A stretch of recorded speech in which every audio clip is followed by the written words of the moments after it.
We figured that we would have plenty of opportunities this year, as this is the 40th anniversary of the launch of A Real American Hero, to have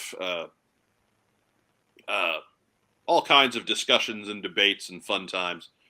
And we are going to start that tonight by introducing you to the What's on Joe Mind tier list. Dun, dun, dun, dun. For the characters of 1982. And so the rules tonight, I've got images of the action figures, and that's certainly going to be part of the discussion, but we are actually looking more at the character's overall influence on the property as a whole. We are not limiting this to just toys. But not vehicles. No, vehicles are just their own thing. Like it would have gotten ugly had we thrown vehicles in this, because then, like, I can't apply the same criteria to Steeler as I can to his tank. Mm-hmm. Right? Like, that just seems it's a bit too much of a stretch at that point. So, yeah. So this is how we're going to fill some time tonight, and hopefully everybody will have some fun with that too. So, first off, it's all alphabetical. Or really, I guess I should get more into the tiers first. At the bottom tier is the private tier. Obviously, the lowest rank. It's the lowest tier. Then we go up that to corporal, and that is reserved for characters who maybe have a moment, but are not really major characters.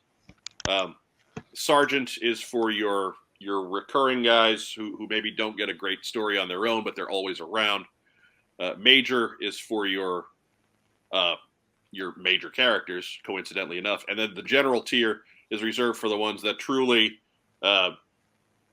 define the brand. Like, if you're thinking of that, 10 or 12 characters that say G.I. Joe, that's your general category.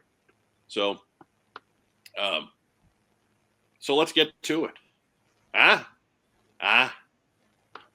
was wondering why Zap was on the bottom. Well, it's like, just alphabetical. We got nothing against Zap. Is that outright racism right there, right? Like, Steeler's Polish, but he can be on the top row, but Zap, oh. So, I said alphabetical, but really, do we have to give a debate on this? Here's Snake Eyes. I'm just going to go ahead and drop Snake Eyes into the general tier. Yeah, but he'll disappear. Oh, good thing he's on a white background. Yes. Oh. Yes. It's a white background. It's a little square. Just whoop. And I am also just going to go ahead and take Cobra Commander and pop him up in the general tier too. Yeah, fair enough. So that's two right there, right out of the gate. Does anyone have anything that they just have to say about either of those characters? The two most important characters in the line. Absolutely. There you go. Yeah. I'll give you like that we don't already know. Yeah. Right. I'll give you something you don't already know. One of the initial concepts for the third G.I. Joe movie, before it became a Snake Eyes movie, when it was actually going to be G.I. Joe 3, was going to see Cobra Commander in front of, like the parade of troops, right? The Julius Caesar moment. And as soon as he stepped behind the curtain, he was going to get knifed by Tomax and Zaymon. Killed in like the first 2 minutes of the third movie. Okay. And I was on a call with that, and I remember there was a whole bunch of people talking at the same time, and I leaned over to my boss's boss, because he said, he shrugged his shoulders like, "What do you think?" And I said, "It wasn't even in the first movie, really. In the second movie, he's around, but he doesn't do a whole lot. So now we're going to kill the lead villain 2 minutes into movie 3 by, no offense to Tomax and Zaymon, but second tier villains who we haven't even introduced yet." Right. Yeah. Right. And right when I said and then everybody shut up at the same time, and I didn't know it was coming. And I said to a room of Hollywood people, "I think it's a mistake." And then over the video call, somebody at that table said, "What was that over there?" And I'm like, "Oh." Not really meant for the room, but yeah. So there you go. What might have been G.I. Joe 3, The Murder of Cobra Commander. Tomax and Zaymot take over. Yeah.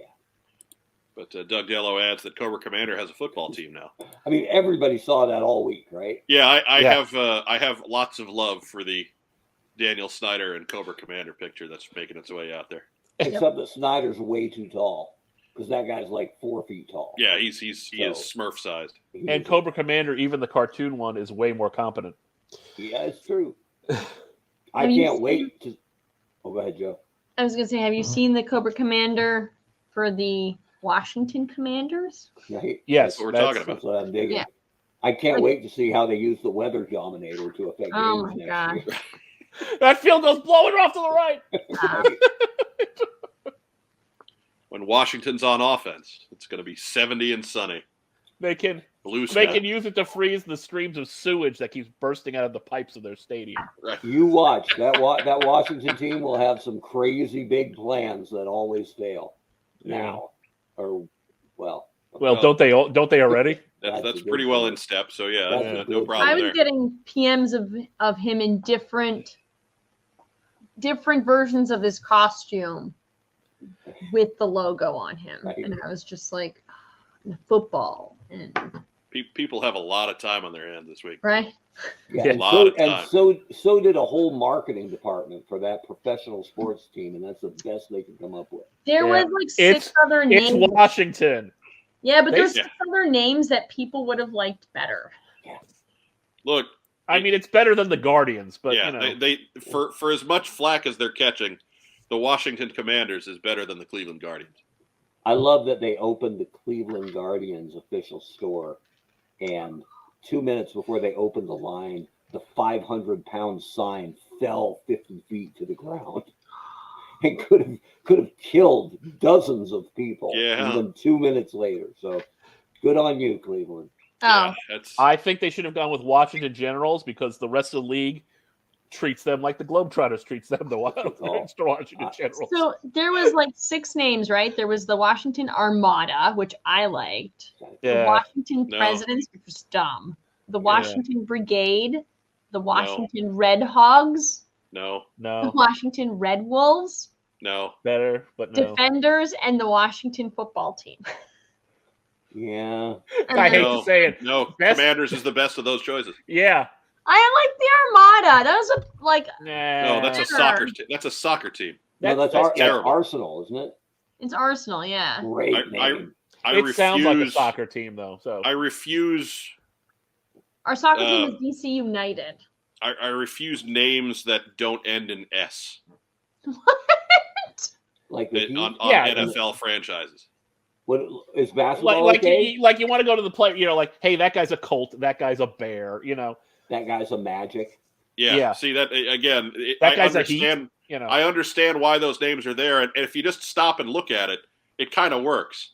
But then it's like you have to start adding in too many words. Yeah. That guy's a member of the Magic, as opposed to that guy's a Celtic, Yeah. right? Nothing will ever be worse than Utah Jazz. Right? Look, no. I haven't been to Salt Lake. They might have a very swinging music scene. I No, don't know. They don't. No, my buddy Roto is in Salt Lake. No, they do Not a not. lot of jazz clubs. You Not knew a- the answer to that before you asked the question. Not a bunch, no. But I think the important thing is that we are all in agreement that that these are the two. I think probably the only two in the general. Although you could Maybe not. You could make a Scarlet argument here. Maybe not, but we'll get to the rest of them in. All right. in Oh, I'm sorry. alphabetical order. I'm sorry. We're going alphabetic. Yes, Then why we go Snake Eyes? because I just wanted to go ahead and pull them out because we're like there's wasn't going to be a debate on those. All right. Not alphabetic. Puggle says Utah is basically the town in Footloose, isn't it? Yeah. Except it's not so much tyrannical mayor holding everybody down. It's just they just don't dance. A little different. But yeah, there we go. There's perhaps the best final word. Best description I saw that it was the kind of generic name you'd see in Madden create a team. Yeah. That's probably where they got it from. Yeah. But I kind of like football team. It's old school. You're wrong. Again, that's too soccer. Yeah, it's very soccer. That is incorrect. We love you, Brian, but no. Not that there's anything wrong with soccer, but wrong sport. It's a different aesthetic, and it's just doesn't work.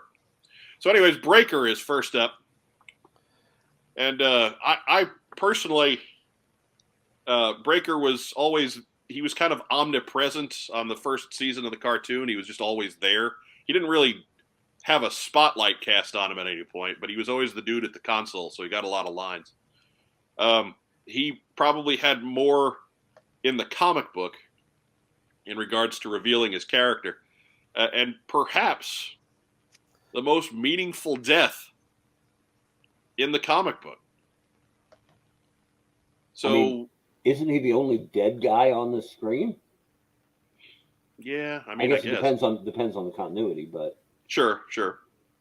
Well, So- him and Snake Eyes. Yes, I mean, I'm willing to just go out and assume that Snake Eyes is eventually coming back, probably in issue 300. probably the first guy who takes over after Larry hangs it up. I have a feeling that's the big event for issue 300. Snake Eyes comes back. Yeah, If Dr. Mindbender can come back to life, they're bringing Snake Eyes back to life. and he's going to bring Uncle Ben with him, Right. Ooh. The only Jake- one. Jason Back- Todd will cross the void with him. back from purgatory. Uncle Ben, Thomas Wayne. So Uncle Ben's back and he's pissed.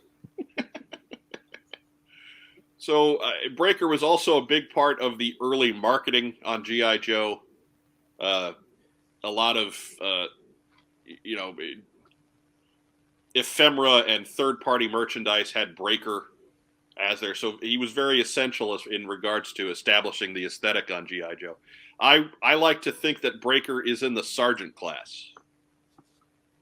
Does anybody have an argument for or against that? I think he's in that sergeant corporal range somewhere in there. I think he's higher than Corporal because the first 20 issues, you always see Breaker.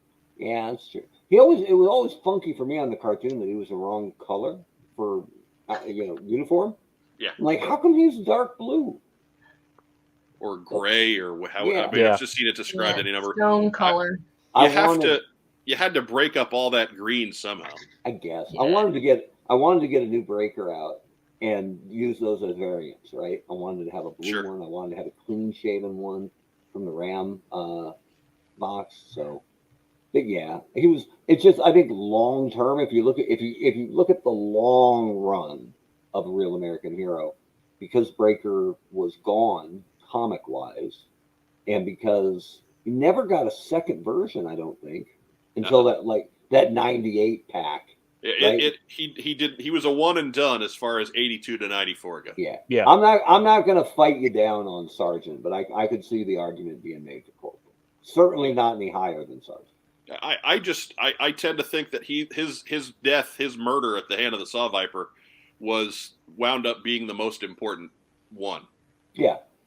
Because you kind of thought the first case, the first crew was, I'd say, bulletproof, because that was proved wrong. But like, they're always safe. They're never going to get rid of the original crew, right? Yeah, you kind of figure, well, this bunch isn't necessarily making it out in one piece. If you're Breaker, so they're going to keep Duke and Breaker and who else?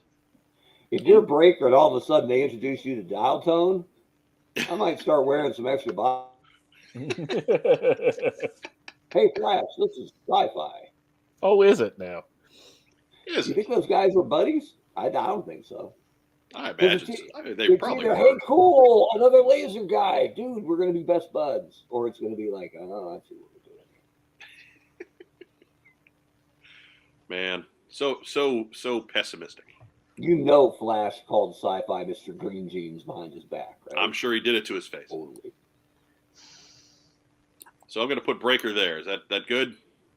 Yeah, I'm all right with that. All right. Not So fighting next up with his sweet zoom in there is Clutch. Now Clutch, as you know, was Tennessee Boy and on the cartoon and the Sunbow cartoon.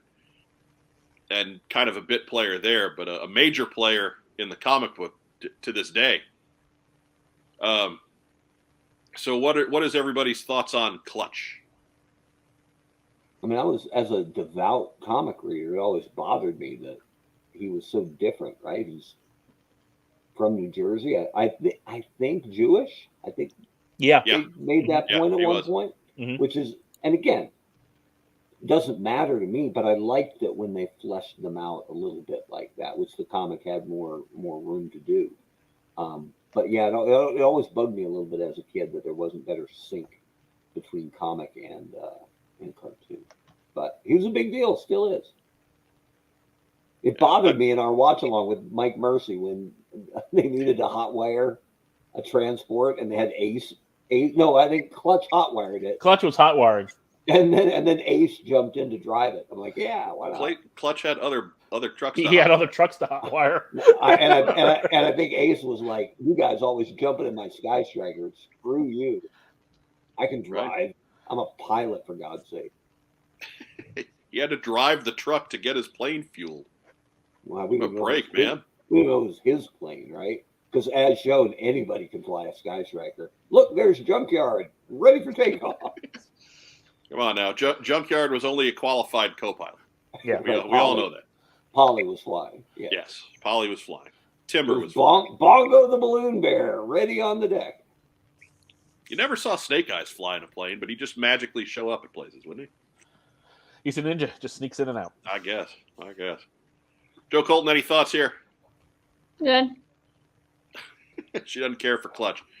You know, Clutch being a Southerner never bothered me that much because, like, if you're going to have somebody who sounds like this, I could see his nickname being Clutch and being okay with that. So, it was a wrinkle, but it wasn't a terrible one.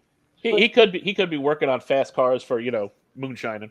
Yeah. The break was always from Tennessee, right? Yeah. Sure. Again, it's not perfect. I'd rather Clutch made more sense being from New Jersey, especially growing up on Long Island, like we did. We knew those guys, or we saw those guys. We didn't necessarily know those guys, but we saw those guys. I mean, I think Clutch is corporal level, but maybe gets sergeant consideration for how long he's been an established player, right? Like he's Burt Campaneris. There you go. He got a solo issue, Yeah, I think Clutch more splits the line between sergeant and major. Really? Yeah. Again, Clutch is a lot of times in the comic book, he's been the reader's point of view. Like he's the guy that he's your entry point. Yeah, I get that. But what are his big moments in 280 issues of at least the well, like Rob he captured Cobra Commander. He captured Cobra Commander. He had his own solo issue. He got a spot. He tackled Cobra Commander. I don't remember. Well, he captured him in issue 23. Remember him and Roblox? Yeah. You sure that wasn't the 300-pound guy with the 50 caliber? He got him there. All right. They're a team, man. They're a team. Fair enough. They're a team. I say sergeant. Rob? I'm leaning a little bit more towards major because Clutch, like I said, Clutch still shows up. Yeah, I have to say that too. I got to put Clutch there. Really? I think he's a guy that the dude who has created, going on 300 issues of the comic book has decided that Clutch is one of his major point of view guys. Clutch is one of the near and dear characters to his heart. He shows up everywhere. I'm thinking Clutch is a big deal. How many people? I'm with Weber on this. How many people their first Joe vehicle was the Vamp? That too. I think almost everybody was the Ram, wasn't it? Yeah. Because it was cheap and it was cool. It was the coolest of the small vehicles. Mine was actually the APC. That was your first vehicle? It was my first Joe vehicle, yeah.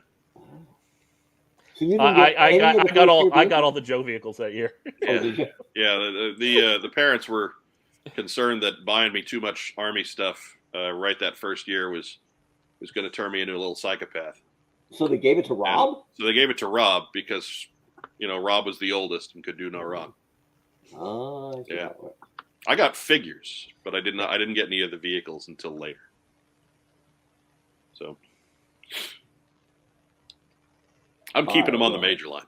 Joe and I are not going to fight you about it, but we're not necessarily Making it against a bigger deal than it is, Yeah. but okay. We win the next tie. Joe and I win. Yeah. If that's where the lines are drawn. Well, so far, because we're spot on. So next up is the Cobra officer. That's a major. If not a general. If it were a No. girl, totally be a major, right? Yeah. Well, I don't think. Well, number one, like the generic Cobra officer, not a character. He's a bunch of people. Right. Then And why how many have him times on did the the list? officers ever do anything? Never. Yeah. Yeah, So you barely see them. yeah, you barely recognize that they're there. I mean, you know, as cool as the figure is, he's kind of way down. I think. Yeah. If it wasn't for Scarface, as You wouldn't know they were officers. right, or you wouldn't necessarily be aware of it right away. Like, oh, who's the guy with the silver symbol? And then somebody somewhere down the line, oh, that's an officer. That's how you know. And then the cartoon would go back to treating them interchangeably. So, I think we're being generous if we're making these guys a corporal, and that's solely because of Scarface. I think it's a private level. If it's not for the Scarface story, I'm okay with that because I think the next guy's going to make up for it a little bit, Yeah. right? Yeah, just on Yeah. the symbolism. yeah.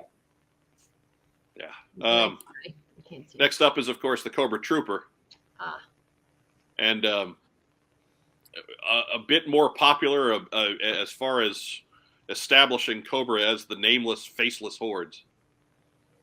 Very big in regards to the aesthetic of G.I. Joe, because this is the one I went with, right? Like the officers were there because somebody's got to keep the rabble in line, but like the troopers are that's where it's at.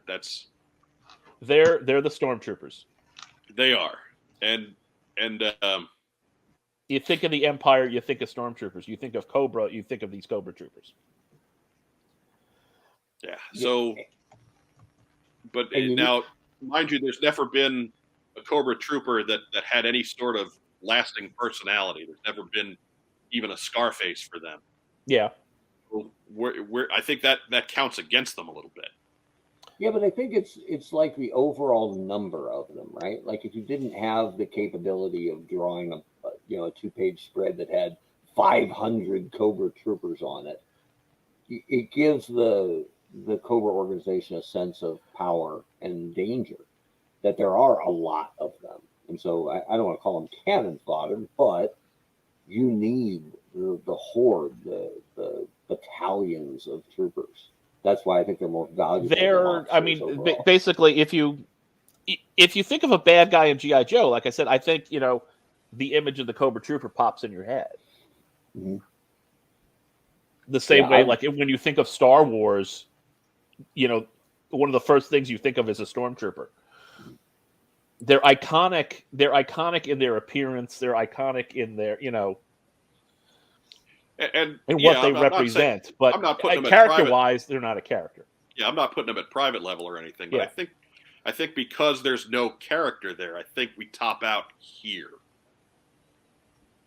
Yeah, I wouldn't go any higher than sergeant. You could convince me a corporal if you wanted, but I think it's important, and I think the comments seem to back this, that the trooper is more valuable than the officer. Yeah, I think that's. Yeah, fair. I think you could actually put him major just because, like I said, just of the think of a bad guy. Think of G.I. Joe. You're thinking of a Cobra guy. Cobra trooper. But yeah, I think that lack of actual personality on them is a killer there. There was never like a Trooper Jones who like went nuts one day, and Yeah, that's the closest we came. What, maybe? What's his name from the Trader? Was he a Cobra Trooper or was he an officer? Well, Claymore. he was a lieutenant, but they dressed him like a trooper. Just to Okay, let you know, how the officers ring. Man, that guy sucked. Yeah. That guy was probably a little frustrated at work. Hey, Yeah. Lieutenant Davis, how long are you going to be a trooper? Joe, what do you think? I'm fine with that. Yeah. That's good. All right. Next up is Flash. That guy sucked. And Flash showed up a lot in the early comic, showed up a lot in the early iconography. I think Flash was a big part of establishing the aesthetic of G.I. Joe, much like Breaker was. Mm-hmm. But really has disappeared over time. So I think the name had a lot to do with it. It's tough to have a superhero-looking guy named Flash and not get lawyers, at your doorstep regularly. So I think Flash is hurt a little bit by his name, but at the same time, and again, he's my favorite from this run. He's a favorite of a lot of folks in this run.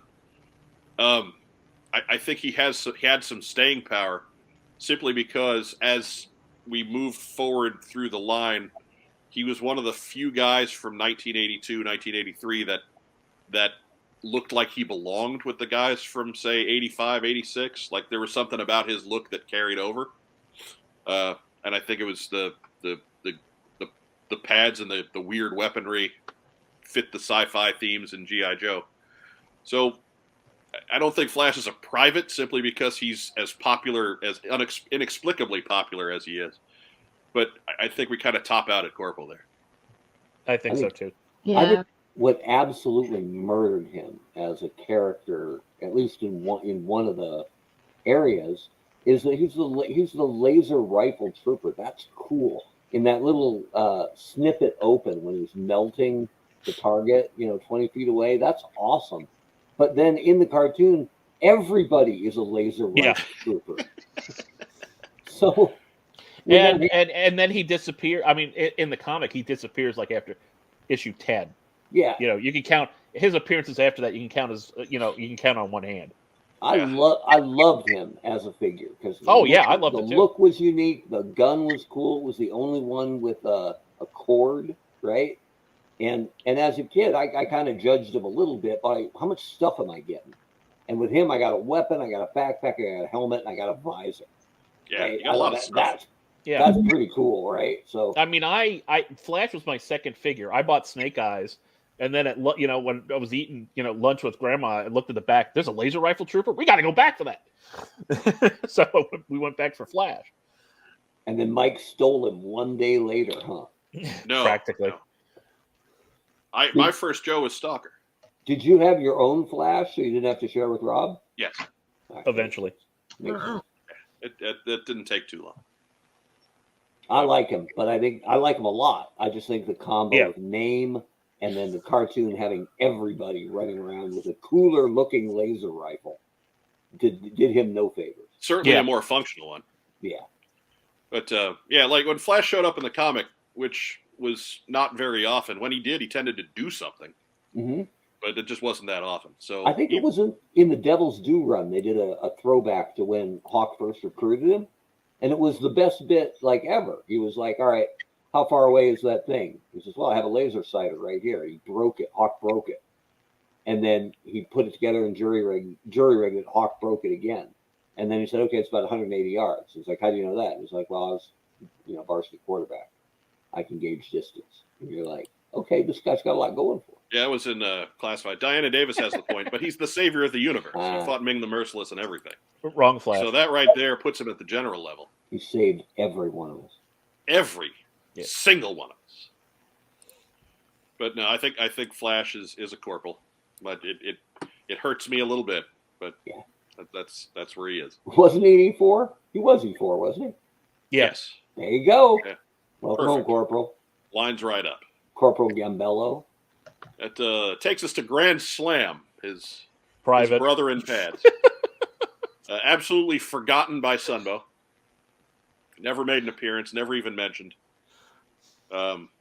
Had his spotlight moment when he kicked Major Blood's butt in the comic book, but typically when Grand Slam showed up in the comic book, you knew that somebody was going to get shot, and it was going to be Grand Slam. And it was going to be Grand Slam. So I think we have our first Joe member of the private class, if anybody has any argument. Code name should have been changed to Swiss Cheese. Yeah, he's a Flash wannabe. I do like, though, that the weapon he controls has got to be one of the absolute most terrifying things in the Joe arsenal, right? Yeah. The laser artillery cannon. Okay. Even as a kid, I was like, look, if I'm Cobra and they wheeled that thing out on the battlefield, but the dude piloting it or aiming it is not in a cockpit at all. He's just sitting out in a lawn chair stapled to the side. I know where the first grenade's going.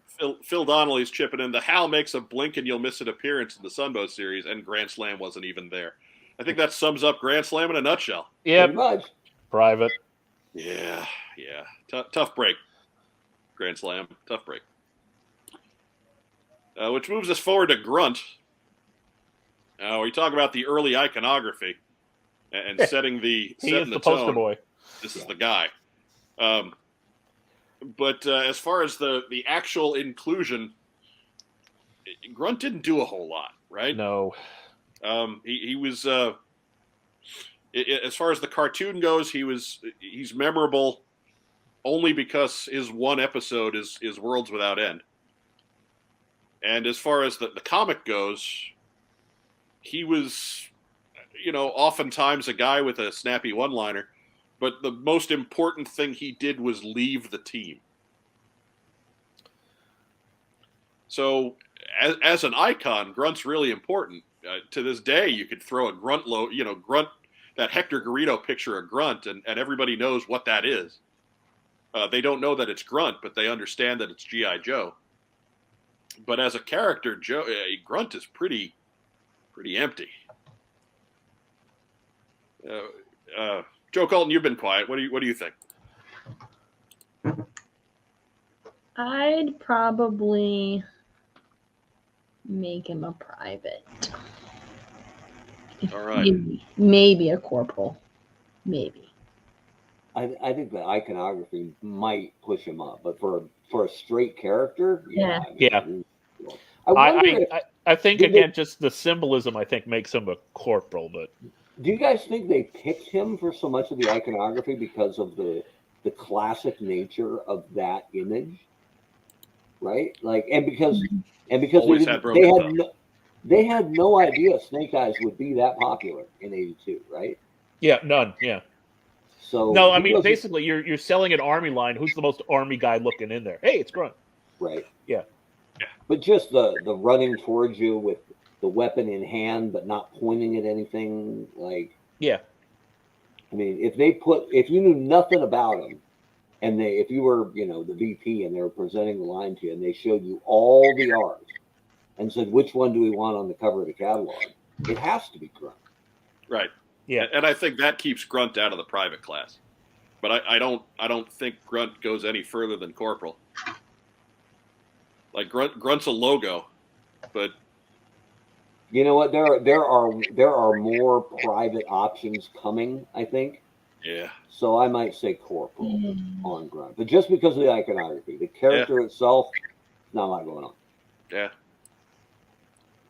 Well, there's Grunt. And that moves us into the, I think, the first real interesting discussion. Because next up is Hawk. Ooh. And Hawk is very much a tale of two properties. Because in the comic book, obviously, Hawk was important from day one.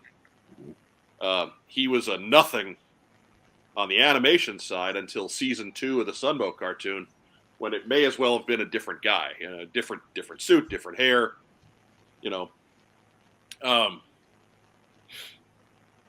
It's there's a lot of potential answers for Hawk. So, Mark, why don't we start with you? Where would you place Hawk on the grid? I mean, he is two different characters, really, right? Depending on which one you're looking at. And so I think because he wasn't universally the guy, I don't think he can't hit general because he's limited in one of the rules. But he is the guy, comic-wise, and in a way that he wasn't, never really could, because even when he's introduced as the leader, the head in Sunbow, you already spent the whole first season thinking Duke was number one. So I say major for Hawk for the combined impact of the length of service. I think Hawk fits up there with Major. I certainly think he's at least as valuable as Clutch. So, but I don't think you can put him top tier because of the limited and kind of weird nature of how he was treated. I mean, even in the Sunbow animation, did he ever do very much? He yelled a lot. He kind of told the team what they needed to do. Yeah, he was very fatherly, but I don't want to even include that in this discussion necessarily because that's a different looking guy. Yeah, like that's not Hawk. That's not this Hawk. Are we only talking about the MMS commander Hawk? Right? Yeah, because that's what we got. That was who we saw in 1982. So that's who we're talking about. He's far less then. If you're only talking about MMS Silver Straps Hawk, he's probably corporal. See, I'd put him at sergeant. I'd put him at sergeant just because he was so important in the comic as the leader.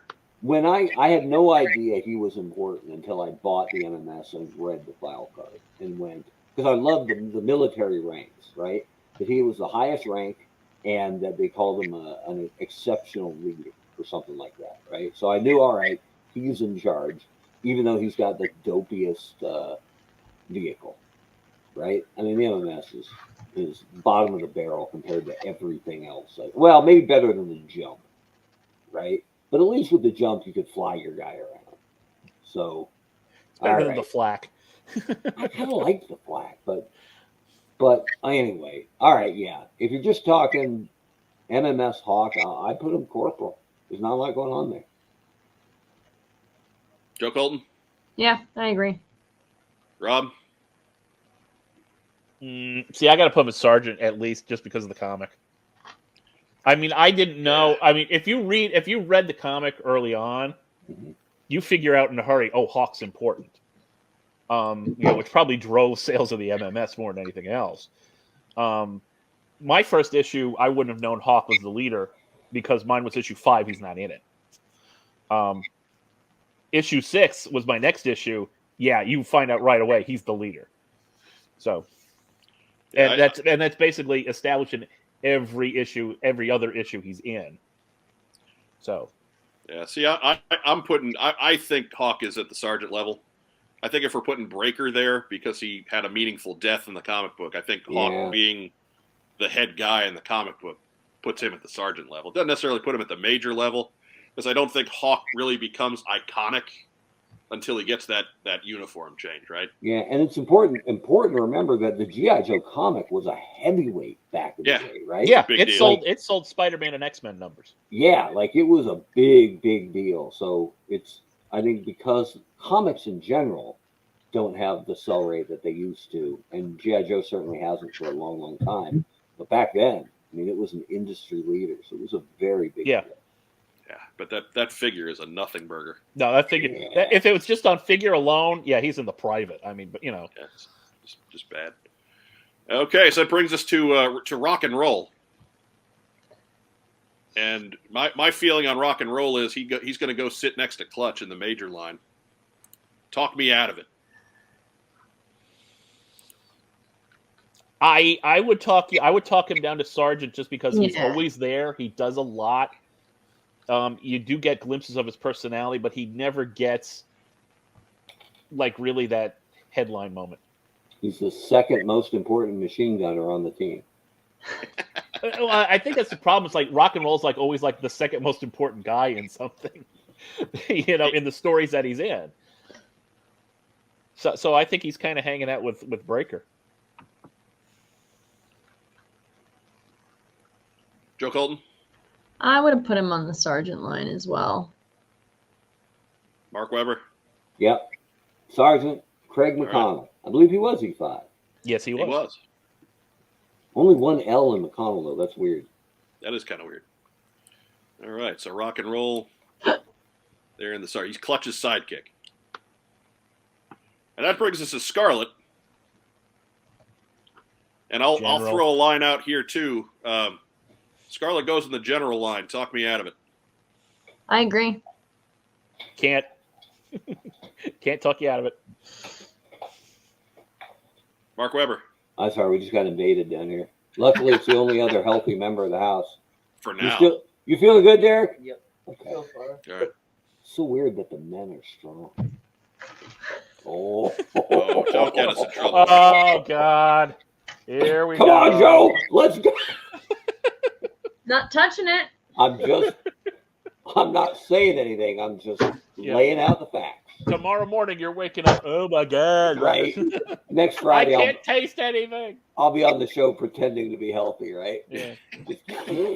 No, I hope your karma is what it should be.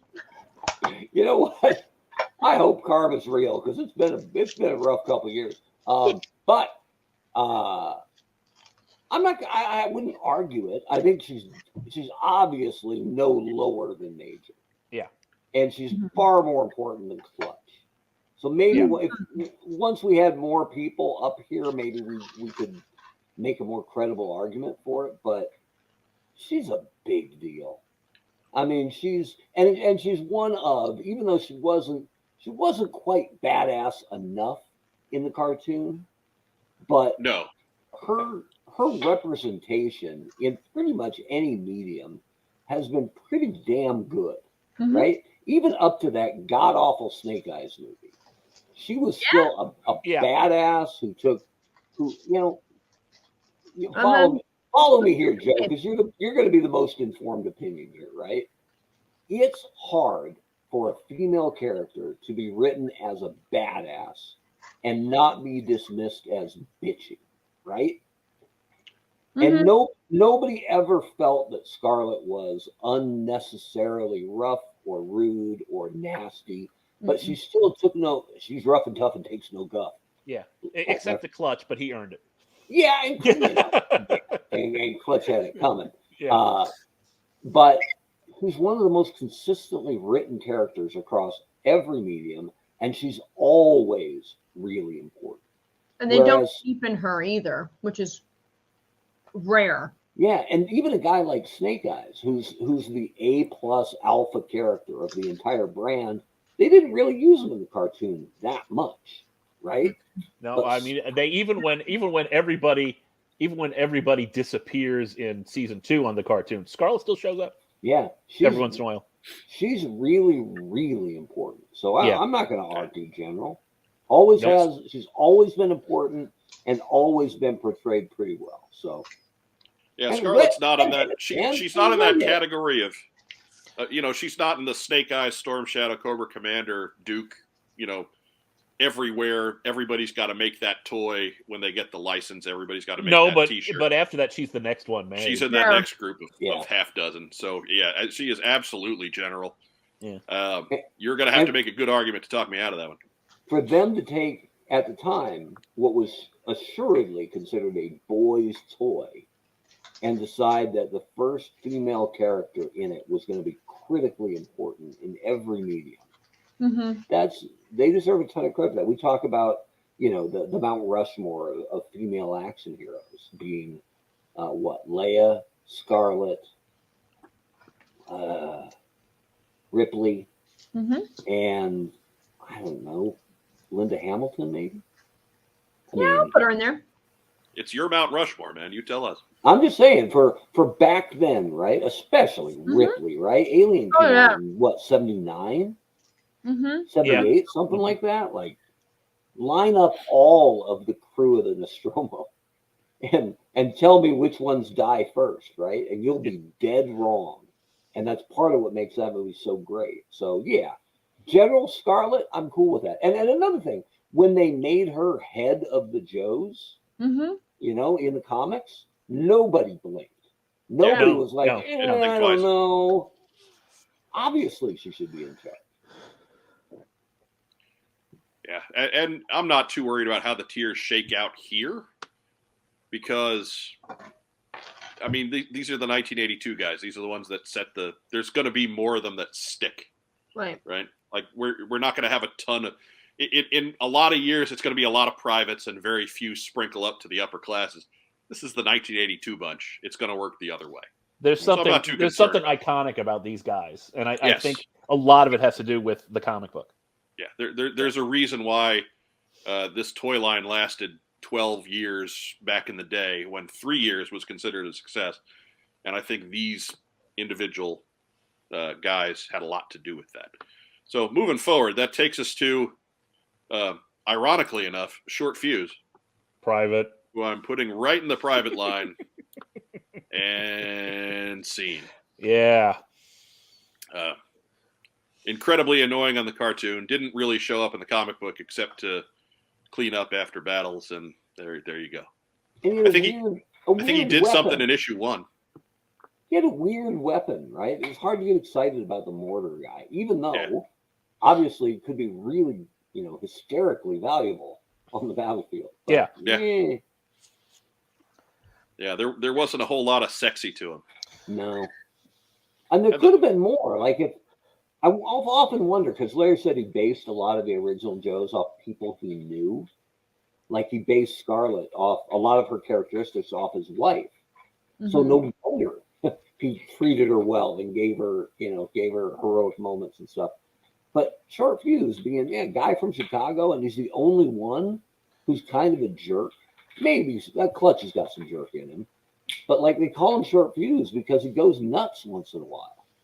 So a guy who handles high explosives, who's literally got a short fuse, he could have been more interesting, but I guess it's only so much screen time. Matt Rubin says Short Fuse didn't even get a eulogy. Short Fuse didn't die. And if he did, they'd be glad he was gone. Would they notice? He didn't die. He's just forgotten. They were so happy. I was curious for a second. I was like, did I miss something? Right. Yeah, I don't think Short Fuse was a jerk. He was just a guy who had a temper on him. Right. His file card made it look like he could be a jerk, but they never did it in the comic because he never got. I think I could count on one hand, the number of lines he had in the first 10 issues, let alone all 155. I think he did something in issue 1. He dropped mortars on something. Yeah, he hit something with a mortar shell. That's his job. But if you think Flash didn't like sci-fi, or Breaker didn't like dial tone, how do you think Short Fuse took it when Downtown showed up? Looking just like him. Blonde guy, clean cut, got my mortar, just reporting for duty. So how do you think he felt with that mortar defense unit where it says, look, anybody can do your job, pal? Right. Hey, look, Rotondo's got the mortar. So just drop it, drop the missile in the tube and move your hand. That's pretty much it, right? Repeat if necessary. Isn't he dead? Is the best evidence for him being Yeah. Did he die? No. Did he die? No, he didn't. Worse. Just his career. Right? I mean, when they killed Flash in the Devil's Due comics, at least I was sitting there going, well, at least they thought enough to kill him. That was a big deal. I remember going, he's OG, right? Like, you couldn't have killed, I don't know, Footloose? Like, come on. Anyone? So that brings us to Stalker. And I think we got a debate here. Yeah. Where we want him to be versus where he's at. Yeah. And I think if we're just going exclusively on comic book continuity, I think we have a general on our hands without question. But because Stalker never went away. No, but I think his overall. Yeah, he just kind of he's not quite in that first A-list Hollywood list of guys. He's not quite in that next group. He's not far away from that next group, but I think he's on the major line. Yeah, he's he's starting a major line if we're doing overall. At least as important as Clutch, right? Yeah. Oh yeah, yeah. No, I mean, definitely. Like if we were separating out the major line, I think he's on top of Clutch, definitely. Yeah. In that case, probably lower Clutch. No, I'm good with Clutch being at the major line. Clutch is a low major. Yeah, look, somebody's got to be the worst in a group, right? I'm not saying Clutch is super important, but Clutch has been a recurring character in G.I. Joe comics as long as there's been G.I. Joe comics. Yeah, he's a minor major. Like major is exactly that. It is the folks who just keep coming back, and that kind of cheapens Stalker a little bit because when it comes to the Snake Eyes story, Stalker is our lens, right? Mm-hmm. Stalker's the guy who's telling the story to us. So he's an important major, but I just can't quite put him in that general line. I think the fact that the cartoon kind of forgot him in a hurry. Yeah, well, I mean, his toy went away, so they didn't have much to do with him. And I mean, they made him- Hasbro kind of forgot him for a long while. Mhm. Well, I mean, Hasbro kind of continues to kind of forget about him. I mean, we're only, they only just announced a classified stalker, yeah, we're but we got barbecue. he's got a problematic code name. They made him Ripcord in the movies. And they gave us 9 classified roadblocks before Stalker, but okay. Yeah, so I got Stalker here, unless anybody's got anything else to talk about. No, I think that's perfect. Okay, That's fine. so that brings us to Steeler. That's right. Mark Weber, he's your favorite. Why don't you talk about Steeler a little bit? My favorite of the original Joes, and I always liked the as a toy. I always liked the vehicle drivers. I thought it was really cool, and it was another reason why it was easy for me to kiss Star Wars goodbye as it's something to collect.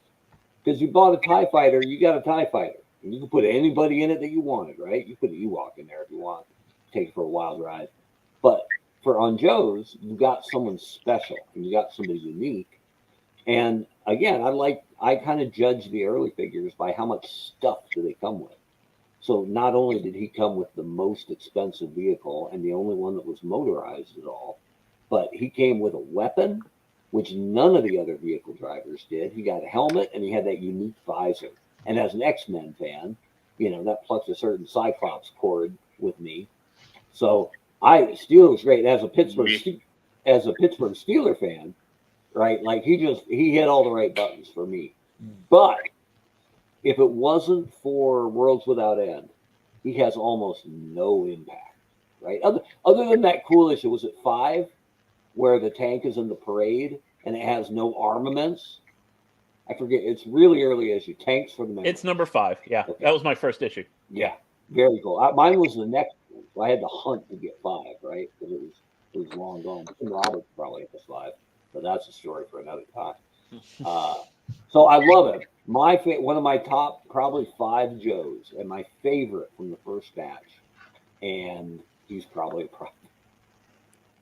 I also like that isn't he 01? He's got a good rank, right? He's a second lieutenant. Yeah, he was an officer. Well, to command a tank, you have to be at least a second lieutenant. So. Yeah, I thought he was. And now it isn't true. But I thought he would have been second in command of the entire Joe crew. So I'm like, if Hawk and his dumb missile thing get blown up, then it's General Steeler running things, right?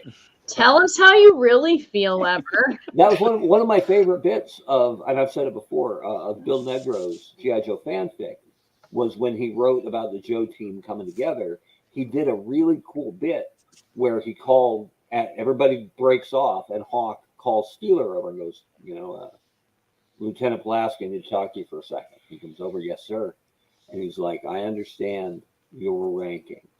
But and in Bill's story, Hawk had worked with Stalker before. So Stalker was his guy. And he went, I understand you're a second lieutenant, but Sergeant Wilkinson's my top kick. He's going to run this whole thing, rank be damned. And I need to make sure you're fine with that. Because if you're not, I get it. But you can't be on this team. And Steeler pointed over at the Mobat, which Bill had described as being like half again the size of a regular M1 tank, and it had a giant tarp over it. And Steeler said, if I get to drive that, I'm cool with just about anything. And I'm like, it was so good. It was such a good bit of getting into the file cards and understanding that might have been an issue, and Hawk needed to know. So, but long story long, that's Private Pulaski right there, baby. See, I'm going to go ahead and nudge him up to Corporal. Because I think he had the iconic moments in Worlds Without End, which is the one episode that everybody remembers from the cartoon. Everybody remembers it. And he was also, like, the figure was just cool. Like you said, Steeler, if you go forward throughout the entire line, Steeler is still one of the better drivers. Yeah. Like, most of the time, those guys are spare parts, or they're just weirdos, or Steeler is cool. The gold shirt helps, right? Like, it does. Swag. It does. And they never reused that torso, did they? I don't think. No, I think that's always 100% Steeler. So I don't think. So I got him on the corporal line unless somebody wants to talk me out of it. I mean, I love him. Put him where. Keep shooting him up. He's a lieutenant. Damn it. And Steeler too. Like Steeler keeps showing up in the comic even though he doesn't do much. He kind of stopped showing up in the comic for a while, though. I mean, he had a pretty regular run of appearances because, hey, we're rolling out the tank. Let's do, but then he kind of goes away. His most you see the tank and you don't see Steeler, His most regular appearance in the cartoon is jumping away from an exploding mauler in the post-show credits. Yeah. He was probably running to it and was like, whoop, not my tank. And having a freak out, So I hadn't watched Worlds Without End in a long time, and the last time I watched it, I forgot how bad his freak out was. It was like the 50s films they would show. He took brown acid. It was bad. Straight out of Reefer Madness. He took the brown acid twice. I mean, some guys can hold their alcohol. Yeah, but in the first part of that episode, they did him really well. Like he was the guy who was having a confidence attack. Yeah. And yet he might be the Baroness's one true love. That's right. Just saying. Sorry, Arthur, but so that brings us to Zap. And Zap is he like a lot of these guys showed up for about the first 20 issues of the comic. He popped up on the cartoon here and there, had a few lines, but never really got a spotlight. I mean, even Flash got a spotlight episode.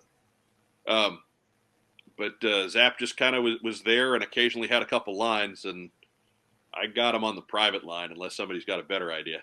I don't think he's any bigger than Corporal just because, you do see some flashes of personality out of Zap, throughout the comic and even in the cartoon. I mean, I think he kind of did almost get a little bit of a spotlight in that one with the gangs and the candidate, but he was just there though. That was a Scarlet and Lady J episode. He was just in a cell. He talked because Snake Eyes can't. He talked because Snake Eyes and Spirit. He was the translator. Snake Eyes can't and Spirit's stoic. So Jeff Butler says, "Who has two thumbs and lots of notable comic appearances? Not Zap." Yeah. That is a great Zap. That is as good a one-liner about Zap as can be written. Well, and that needed to be commended. I mean, I might go Corporal, but I'm not going to argue Private. I think Josiah, the next comment down, makes a really good point. Right? He got replaced on the cartoon, which is how I think most kids identified with the brand. And Bazooka got a ton of playtime, right? Yeah. Like the cartoon played Zap as an explosives guy more than a bazooka guy. Yeah. But really, the comic did too in a lot of cases. Yeah, it's a subtle difference, and I got him at Private. That was his secondary, I think. But yeah, Joe Colton. Yeah, I wouldn't go above that. I think people are mad at him too because most of us have broken Zap figures, right? So even as a kid, you were like, that guy. How many guys had him driving the Vamp with no thumbs? Or the flak, I had a Zap shooting the flak. I had a straight arm Zap. Both of his thumbs came off, and then the fingers came off of one of the hands, and that was when I decided, you know what, it's time to get another Zap. And I treated Swivel Arm Zap like he was made out of porcelain, right? Because I was just afraid. I think if we could all go back, I think we would have put Zap on the Ram, right? Because there aren't even handlebars. You just put those thumbs into that well-protected hood, basically, of the bike. Would have given him little mittens. All right. Put him in the snake armor, just to keep him safe. So that is our tier list. Let us know who you think we screwed up on, which is nobody, because we're right. Whatever. They can have their opinions. Right. They are allowed to have their opinions. And those opinions are allowed to be wrong. This is America. Special thanks to Phil Donnelly and 3D Joes for supplying our avatars on our wonderful tier list. As you can see down at the bottom there, that is everybody in the class of 83. We went ahead and bumped Duke up to 84. because that's when he came out on a card. And similarly, there's not going to be a lot of discussion as far as where Duke places in this tier. It's kind of a non-starter. So whenever we get to him, you know what you know what's going to happen. So whatever. Yeah. There's no drama around Duke's placement.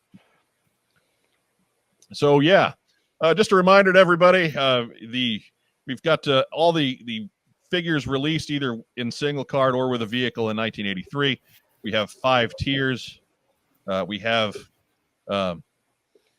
Private, which is for all the also rans who you really didn't see that much of. Corporal are for the ones that made a little bit of a blip in the consciousness of overall. Sergeant is for your characters that got a decent amount of run, but you can tell the story of G.I. Joe without referencing them too often. Major is for your players that keep coming back, but maybe haven't breached into the general consciousness. And your general tier is really for the big time players. Like if you went up to somebody on the street and you said, hey, tell me a character from G.I. Joe, this is a character that they're going to hit you with. That's the general tier. That's why Stalker's not in the general tier. For the 86th time, all of you. We all love him. He's in all of our top 10 lists. Every single person on this panel.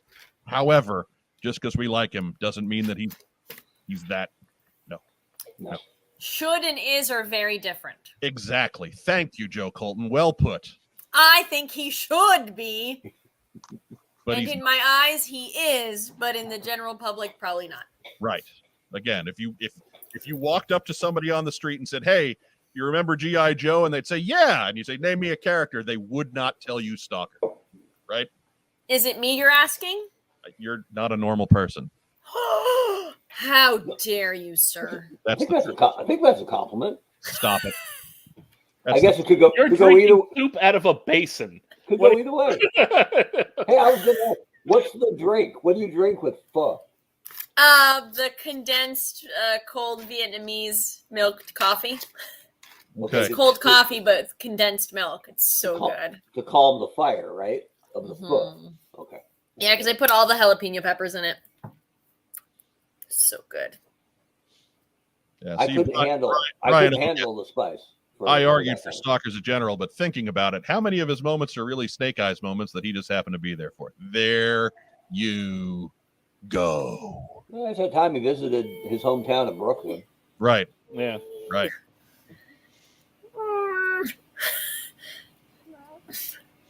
Major Blood was a mail-in 1983 and also on the card in 1983. Yep. Correct.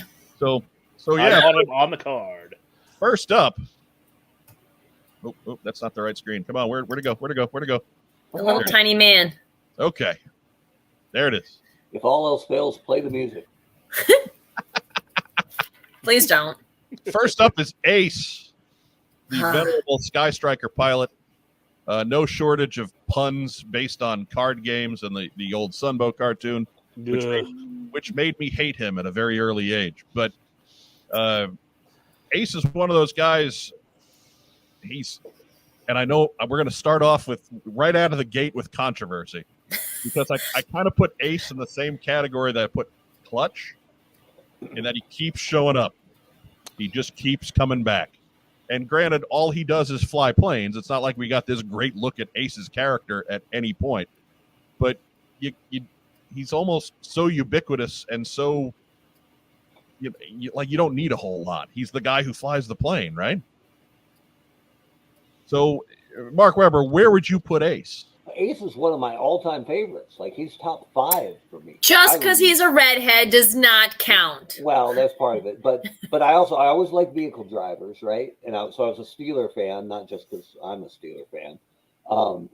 But he became the new, top dog, right? The biggest, most expensive thing yet that came with a figure was the Sky Striker. So I dug him like crazy, even though he looked a little bit like an astronaut. But while Larry did him a total solid, right, in the Shakedown issue, one of my favorite issues of the near 300 they've done so far from Larry's run. In the cartoon, didn't really have a personality, didn't have red hair. He was the guy that flew the plane.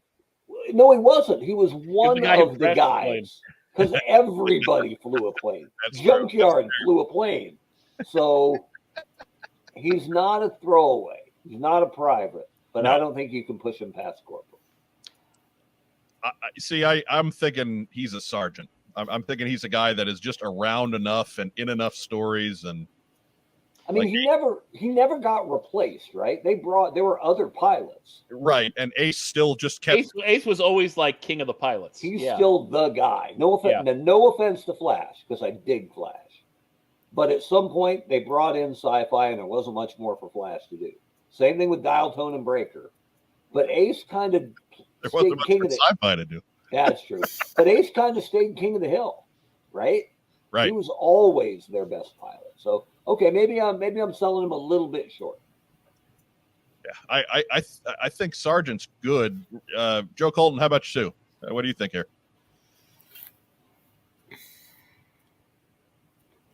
Is she on mute again? I can't see.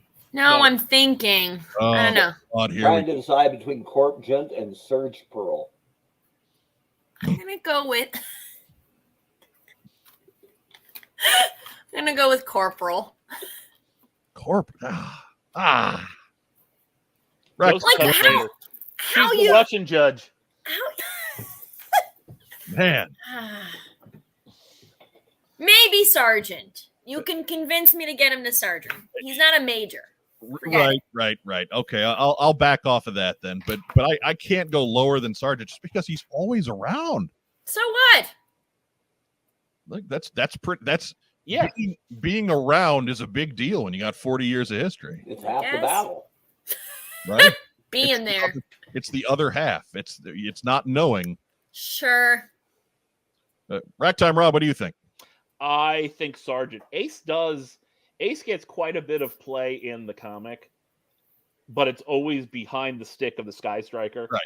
Right, there's not a character He's there. not There's doing nothing anything. there's nothing a lot going on outside of that. Right, he does his job really well, and everybody Yeah. thinks he's cool, Yeah. and Yeah, that's and- about it. I mean, that's what he should be, right? If he was a fighter jock, he's pretty much that's essential, Yeah.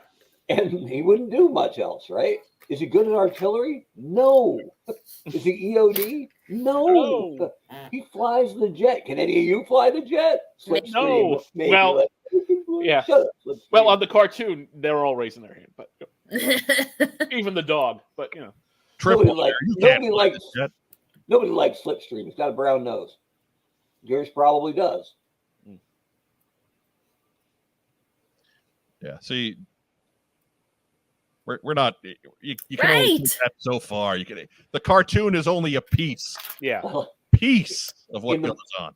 in the Michael Mercy view along that we did, they team up with Destro for a little bit. Spoiler. And they're like, all right, let's go to your headquarters. You drive. Right. Destro's flying a Destro's flying skyscraper. the Sky Right? Striker, right? Okay. You know who never flew a Sky Striker? Footloose, because he could just jump there. Yeah. And he couldn't fit his shoulders in the He would- cockpit, right? When the steam catapult would go out on the flag, he would just throw the Sky Strikers off. Because Footloose was the man. Go watch that episode, and you'll understand why we're making all these Footloose jokes. Yeah. So, anyways, we got Ace of the Sergeant going once, going twice. Works for Old me. American. Yeah. There's another vehicle driver upcoming who does a lot and does stuff outside that, that cockpit that we'll get to. Agreed. Yeah. Okay, but up next is Airborne. It's like he just dismissed us, Rob.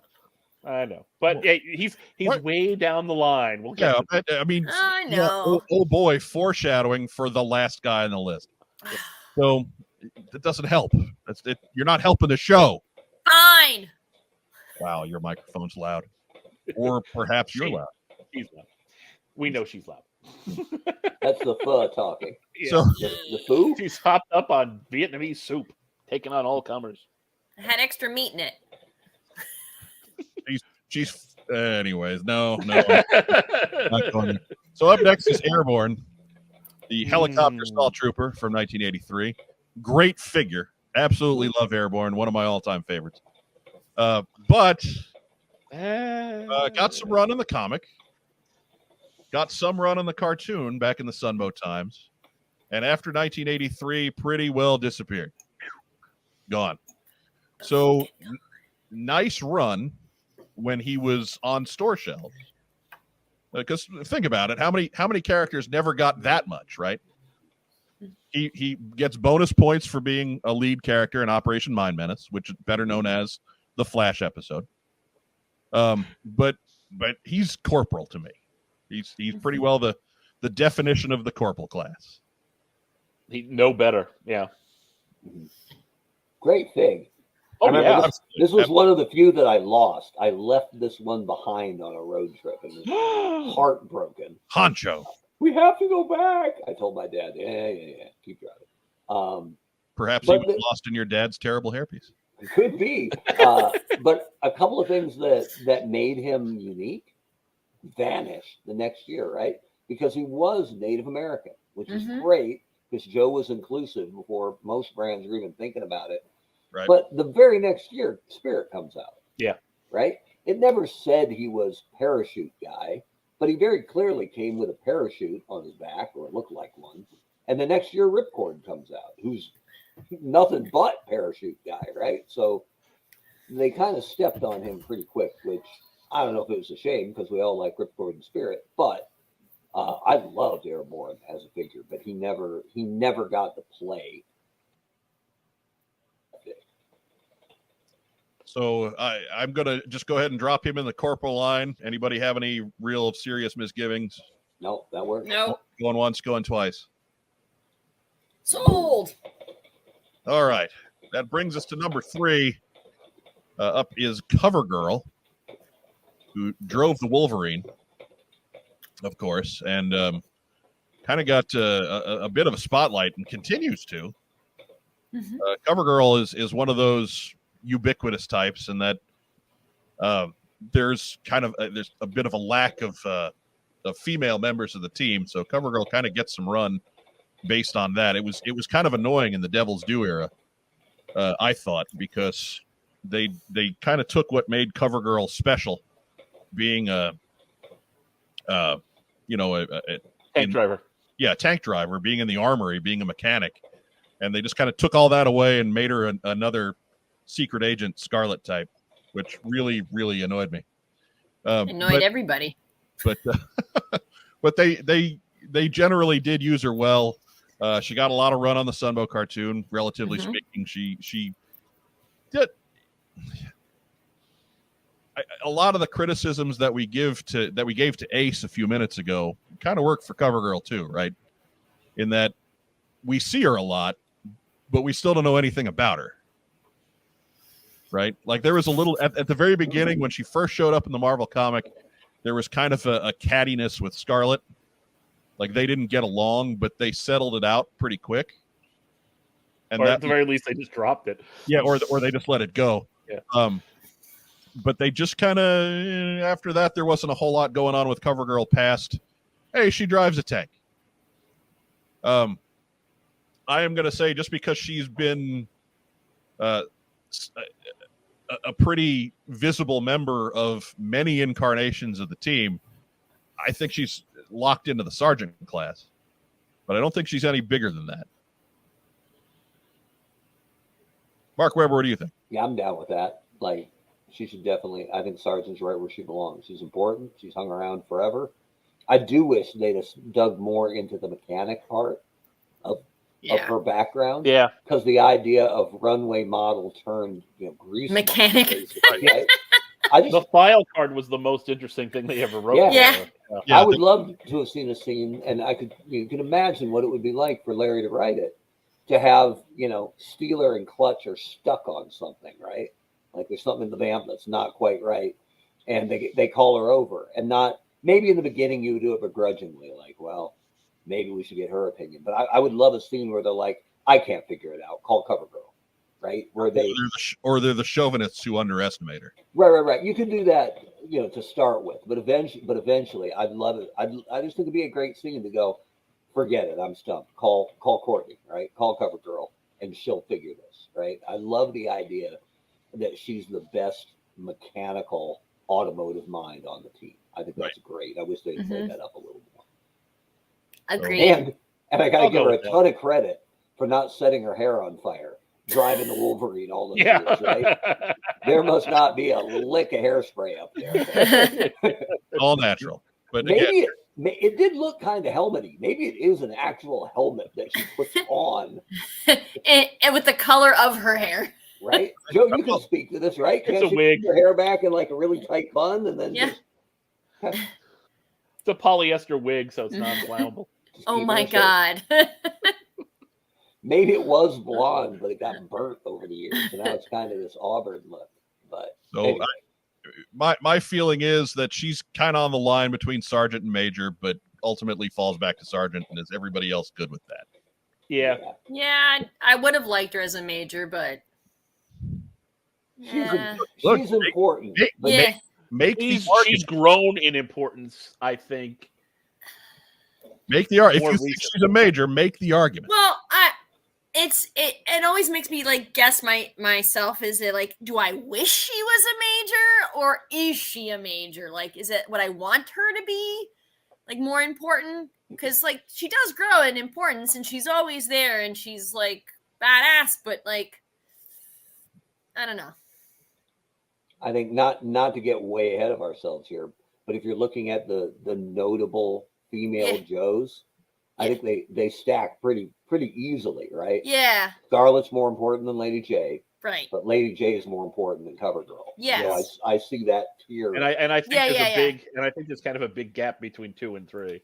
I think you're right. Yeah. There's okay. there's a bigger gap between J and CoverGirl than J. and Yeah. Scarlett. Yeah. Oh yeah. Yeah. Mhm. But that's no slight on any of them or No. Hasbro. The fact No. that they put out in their first 4 years 3 quality female characters in what was a very boy-focused toy line. Mm-hmm. Well, 4 if you want to count the Baroness. Yeah, well, 3 Joes, I guess. But yeah, then the Baroness, who's right up there with Scarlet from a more Yeah. evil side, right? So anyway, Okay, so that's it then. That's that. All right, going once, going twice. okay. So that brings us to Destro. And I'm not sure there's a lot to really talk about here. I'm going to go ahead and put Destro way up at the top in the general line because the dude Yeah. on the metal Yeah, mask, yeah, that's where he goes. No argument. The the kind of second most important bad guy. Yeah. My brother once burned my Destro figure's nose with the push-in lighter in the car. He was sitting in the front seat and he was like, he didn't say anything. Yeah. He just looked over at me and was like, "Hey, check this out." And I saw the nose melt away and scream bloody murder. My mom wasn't real happy. But Mike never got in trouble for anything. But he did have to buy me a new one. His defense was, I thought the head was metal. He thought it would heat up. And not melt away. Which in makes that worse, kind of. in fairness, Worse for him. he probably believed it. Like that was he's probably telling the truth. Yeah. And then, I'll tell you, my Destro story was we used to have a dog. She was a shepherd mix, and she used to love to get into all of our stuff. But anytime we would be out, having the Joes out and big battle in the yard, or, what the heck is that? We're in our room or whatever. The dog always stole Destro. Always, every time. because of the shiny? I'm thinking it was because of Yeah. his shiny head. She never chewed it up. She would just take it, run off into the other room, and sit there with Destro in her front paws. She loved Destro. All right. I still Yeah. have that Destro. I'm going to have to find it because that Destro, because Mike had to buy me a new one. I don't know what happened to the head. So became like the centerpiece of my first ever Lazy Bastard custom, which was a Snake Eyes head on a Destro body. And I think I called it Black Mamba. I typed up like a terrible file card for it. I have to find Black Mamba someday. Snake Eyes' shirtless brother. Right? Yeah, because it was too yellow. I never saw that as Lost one day. Snake Eyes lost his brother in the wilds of Studio 54. That's it. That's what's going on. I wonder if Kobe's estate can sue me for my Black Mamba. Well, maybe. I mean, you were doing that probably before he was born, but whatever. That's right. Anyways, well, maybe not that. No. Anyways, going on. Next up is Doc. And Doc is another tough one to place in that Doc was a pretty important character. And I would argue that Doc is the most important death in G.I. Joe canon. Doc's death in the comic is the one that sticks with everybody. Like Breakers is important, but I think Doc's is an even bigger deal. Doc's was a lot more shocking because Breaker died in an explosion on a vehicle that you didn't even see. Doc, you saw. Yeah. Doc got his head vaporized. I think the one that resonated most with me was when Billy died, because I threw like a week-long party. It was like the neighbors are like, keep it down, and I'm like, you don't understand.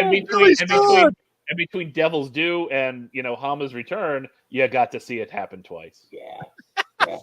I like consistency, and I like Billy dead. So, but anyway, back to Doc. So, Doc, it's a tough one because he's been Doc's been dead for a while, and he stayed dead for a while. But every time they reset the community, there's Doc. There's Doc. They keep he's that important. So I got to put Doc in the major category. He's a big deal. He is. Because they never really replaced him, right? No. Lifeline wasn't quite the same. Lifeline's a paramedic, Yeah, Doc it's not quite the same thing. And even though Doc died, who's the replacement full-on doctor for the Joes? Yeah, there isn't one. They didn't. Stretcher. No. They had his daughter, right? In some continuities, His niece or Niece, relation. yeah, but they never really replaced him. So I think he's a big deal. I'm totally down with Major. Yeah, I mean the fact that the replacement for him, the new Doc, has the same name, just the feminine version. I mean, just they never really recovered from Doc right getting killed. Doc is a big deal. Well, I liked him as a figure because it sort of legitimized the danger, right? That they needed somebody to patch them up, right? Who's the doctor in Star Wars, right? It's a they had two medical droids. Yeah, right. But the Doc being around made it feel real. They needed somebody because they were getting shot at. Lobot with his big headset. Right. Lobot. Lobot is the only guy who makes my head feel small. And he's like Cyclops walking backwards. If George Costanza and Cyclops had a child. So Lobot needed my dad's hairpiece, truly. So Doc is. I got him on the major line there. Does anybody have a problem with it? Joe Colton, you've been quiet on this one. I'm okay with that. Okay, all right. You kind of talked me into it. I was thinking Sergeant, but you've kind of talked me into it. Yeah. He's definitely trending that direction, right? Yeah. But because basically I'm debating between Sergeant and Major. It was, Yeah, it's like he's on the major level. He's not as important as Stalker is, but he's still really important. Anyhow, up next, we take a step back from really important, and we go to Grand Slam. Private, who we put on the private list on 1982, and I don't think anything has changed with him wearing silver pads rather, to move him up at all. So nice stirrups, though. Easily the second best Joe in stirrups. Well, no, because Snake Eyes had those too. Oh, did he? Yeah, he had the same boots. He's the third. Third. No. Here's your bronze medal, Grand Slam. And it's not even I like the red pads one a lot better than that one too. So anyway, next up is Grunt in his tan uniform. Grunt last week was a corporal, and this week he's a private. That's right, and he is, and it's simply because he was never depicted in any kind of media wearing this tan uniform. So this isn't so much a ranking for Grunt, who, again, we had at corporal because he was at least, maybe he didn't do that much, but he was at least the face of the franchise the first year. This is not the face of the franchise. This is not that face. No. So the tan Grunt is a private, and and this figure comes with maybe the single worst GI Joe toy. Yeah. Yeah. You know what? I'd put in a tie with that Silver Mirage. I hated that Silver Mirage. You know what? The Silver Mirage did not advertise something that it didn't deliver, aside Okay. from staying together. But from the second you opened a glider, if you had one, you took it out and you went, "Ooh, this feels kind of dinky," right? You're like, I don't know about And then that. I don't have one. Yeah. Yeah. But the Silver Mirage, you got it out and there was some weight to it. None of the vehicles had ever been problematic before.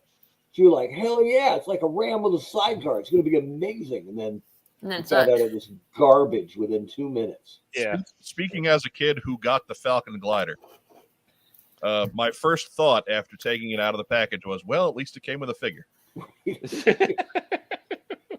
So, honest to God, I remember that. Well, at least Tan Grunt looks okay. And as the person who went with Grandma to buy that for your birthday, those many years ago, I was excited. It was like, boy, Michael liked this. It'll be the glider. It was like, we saw the commercial. He was like, yeah. Oh, how wrong we were. It's not a bad idea. It's a great idea. Great idea. Yeah. But, We're made out of plastic. yeah. It was one of the things that Adventure people did better. Yeah. I did like that they made the Grunt the same tan as the accessory backpacks. Yeah. So you could take that little combat pack out of the accessory bag and give that to this guy. And I totally did that. there you You got Desert Grunt. Desert Grunt. I saw some maniac online took the Adventure people, the yellow prop plane that we all had, I think, Yeah, yeah. and he customized it into Sky Patrol. It was all silver and chrome, and That's beautiful. it was That's pretty fantastic. awesome. I'll try to find it. It was impressive because It'd be really good if he did the same thing to the Park Ranger that came with. we all had that plane, right? Oh yeah, we did. Oh yeah. Didn't it click into the boat? Yeah. That boat would be a dreadnought boat for sure. Oh, Oh You yeah. get pontoons if you click it in. Yeah. Fisher Price Adventure people got a lot of play in the Irizarry house. yeah, Lot that's a of good play. choice. Great. Indestructible. It was everybody likes to complain, oh, well, there are no civilians for the Joes to. Yeah, there were. Yeah. They Fisher were Price called the Adventure people. Way back pre-Joe, when Vinny Spenny would come over to play action figures, I was always Luke Skywalker with Princess Leia because we didn't know that was creepy yet. And he was whoever he wanted, but he got the Adventure Team nurse, which is that ain't no Princess Leia, I'll tell you that much. Sorry, Vinny. He was the Fisher Price guy with the 5 o'clock shadow that came with the dune buggy. But that's the deal. There were no other female characters, right? Anyways. So he was Han Solo with Adventure Team nurse, and I was Luke Skywalker with his sister. It's a sad story. What about Chewbacca? Worst prom double date ever. Let's see if we can find some banjo music in StreamYard here. We took Chewbacca and a black Sharpie and made him that Kirstein guy. It's prom night in Western Kentucky. People are still doing that, actually. Oh. Ooh. You're not meditating. No, we're not. This is cheesy mid '80s slow dance music. That's That what does that not is. work. That does not No, work. it's meditation music. Watch this. This is my sandwich. Can you Sandwich. eat it? You should take a bite. No, You're making me I'm hungry. I'm providing cover for the lovely Mrs. Weber. Oh, Not Mrs. ready- Weber. Not ready to make her debut yet. Oh. That's really too bad because we have her on as a guest host next week. Right? Yeah. Right. Well, that's what I meant. She's not ready. Doesn't want to spoil it. And by the way, it took me 2 minutes to figure out that that's what I was supposed to be doing. She is Vera to your Norm. I was pretty much right. And she was waiting at that red light for about 2 minutes before I realized, oh, it's Sandwich time. Yeah. Stop. Sandwich time. Anyways, that brings us to Gung Ho. Oh, this is going to be a fight. Prediction. Yeah. This is one of the more high profile fights. Yeah. I think Gung Ho rides a line here, and I think that line is between General and Major. So, Mark Webber, former head of the brand for Hasbro. Yeah. Your thoughts? It depends on which gung ho we're talking about. Well, this is the guy. This is This is 83 Gung Ho. This is You know- not the Jungle Trooper. No, this. Well, I mean, we're kind of setting the stage for the further gung hos here, but this Right. is iconic gung ho. I could be swayed either way on this, but when I look at the guys who are in the general category, when I'm looking at Scarlet, I'm looking at Snake Eyes, I'm looking at Destro, you just can't. I don't think you can sell me that gung ho fits in that club. I think he is just shy. So major gung ho, yeah, I'm in, but I don't think I just don't think he's A plus, right? Joe Cole. Yeah. Joe Hold on, Cole. I'm talking to the hubby. Oh my God. Doesn't he know that? I mean, it's every Friday at 9. Hey, You're supposed to give him his C nugs and then, put him in the Right. playroom. something to play with. Shouldn't he be on a video game right now? What are we at voting? Hold on. I want your thoughts on gung ho. Oh, I think either a major or I want to push to a general, but Yeah, you see, I'm with you on that. eh, Everything says major, and I want him to be more than that. But I think gung ho, if we did this tier list in 1985, gung ho's a general, right? right. Yeah. Like But he now, was a much bigger deal in the early years of GI Joe, but he's fallen off a little bit since but then, he, and subsequent versions didn't necessarily give him a boost. Like, yeah, but lately he's made a comeback, kind of. sure, well, he's important. I mean, Yeah. putting him in the major class doesn't mean that we're giving a slight. No, Right. no, I But know. if you go back in the day, like Dress Blues Gung Ho did not boost Gung Ho's character. No. But- Meg Marine's Gung Ho did not boost Gung Ho. Okay, so is he the same as Doc, or is he more important than Doc? I think he's more important. He's more Me important. too. Yeah. He would be a major that's But he's brushing also- up on general, right? Where, I don't know that he's more important than Stalker, though. No, Mm, I Yeah, close. I don't know about that. He may be equal, but I don't know about more. just put him on He's the more other side. visible. Put him on the other side of a teeter-totter or a seesaw against any other general character, right?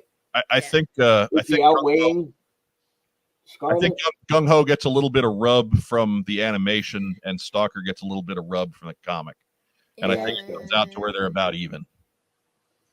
Hmm.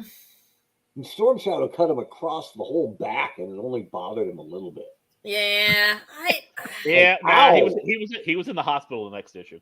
Well, it makes sense, but Yeah. needed stitches. He had a lot of stitches. only snitches get stitches. Yeah, I really want him to. I think he'd be more important than Stalker. I don't like saying that, but I think, yeah, he's either a low end general or a high end major. I'm going to drop him on the major line. But he's more important than Doc. More Yeah. important But than Doc's Doc. not going to be the only major. Yeah, my point is he's less important than Destro, Scarlet, Snake Eyes, Storm Shadow, Cobra Commander. Right? Those are Yeah. those our generals so far? Yeah. Yeah. Our generals so far are Snake Eyes and Scarlet, and yeah, Oh yeah, we haven't got Storm Shadow yet. Cobra but Commander. Spoiler. Yeah, I right. mean, Cobra Commander's up there too. yeah, he's just All not right. quite. He's right where he belongs, I think. Okay. All right. So up next is the Hiss Driver. I'm going to go Private. ahead and save everybody the effort there. Yeah. Up next, we have another interesting one with Major Blood. Major Blood's had something of a renaissance in the last couple of years. Paul Aller's book used him to great effect, Mhm. especially, and that's. But there was a long time where we didn't get a lot of Major Blood in anything. He was a forgotten man as far as the figures went. We got that 1983, and then we didn't see him again for a long time. For about 10 years, yeah. Almost. And subsequent GI Joe reboots haven't necessarily rushed to get him in there. So I like Major Blood, ironically enough, as a sergeant. I think that's about right. Can anybody talk me? I'll listen to a major argument. I mean, he is Major Blood. Right, he is Major Blood, but I need something more than that. The thing that always sticks with me on him is I still think it's the best heel moment ever in Joe is when Baroness is trapped in the burning tank and screaming for his help. And he thinks about it and bails. Right? And then afterwards, when she doesn't quite remember it, he's the one taking her for plastic surgery, telling her everything's going to be okay. Like, yeah, you know, I might be coming off of that, Sergeant. even at the moment with this really good rogues gallery of villains, the bit where I think the panel has Baroness's hands like reaching out, like help me, and he's like, let me think, nah. But Like, you know what? It never got better than that. Yeah, He disappears fast. That was definitely his high water moment. Sure, but how many? Like, that's a big one. Yeah, come on. That's a big one, but I mean, that disappears fast. I mean, and there's another, you know, in the comic you're looking at. There's another 120 issues they got. You know, yeah, sure. He had a couple of bits that unfortunately didn't get followed up on. Right, like he was cool in Renegades, but Renegades didn't go anywhere. He was fantastic in the Hearts and Minds comic. I mean, everybody was, because that was so good. But the idea that he had a family that he just never talked about, and that Dad had to go on a business trip, like, you know what? There's a lot there. Honcho, you're swinging me on this one. He's really something. You're Plus swinging me on this one. the bit of the cybernetic arm and the fact that it didn't have articulation. And nobody really complained about that back in the day. Now, we didn't have message boards, but it made him unique. It made him, right? I could just see, 13 or 11-year-old Mark going, look, I can't believe there's no articulation on Major Blood's arm. But he's something. He's a little different from the, I won't say the rank and file, but from the named Cobra bad guys. He's not Destro. He's not Cobra Commander. He's not the Baroness, but I think he is one spot below him and Firefly, right? Kind of. Well, Firefly I'd put lower. Yeah, I'm getting really. Yeah, Major Blood. Major Blood's. Yeah, you're making that argument for me on Major Blood. We'll worry about Firefly when Firefly. Yeah, I'm getting ahead of myself. I apologize.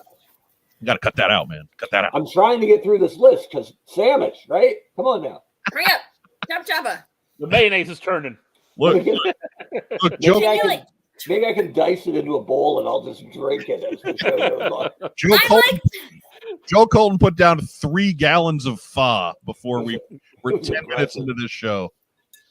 So whatever. Oh, God. So I got Major Blood as, ironically enough, a major. Going once, going twice. The way I look at it, I mean, Major Blood is a guy who really should have been a major. And to me, he's always missing something. So he's minor Blood? Yeah. He's first lieutenant Blood. Are you trying to say that he's a sergeant? Sergeant Blood? Oh, I will. If I could throw punch you right now. Yeah. You know what I deal with every day. Yeah. She's not threatening you. She's threatening the honcho. Yeah, I probably deserve it. If not, it's just for whatever's next. So I like Major. I'm going to overrule you on that one. I'm going to keep him on the major line because you've been outvoted. Mark's argument and Joe Colton's backup. I mean, he kind of becomes. I mean, he kind of becomes the scapegoat they always throw in the dungeon.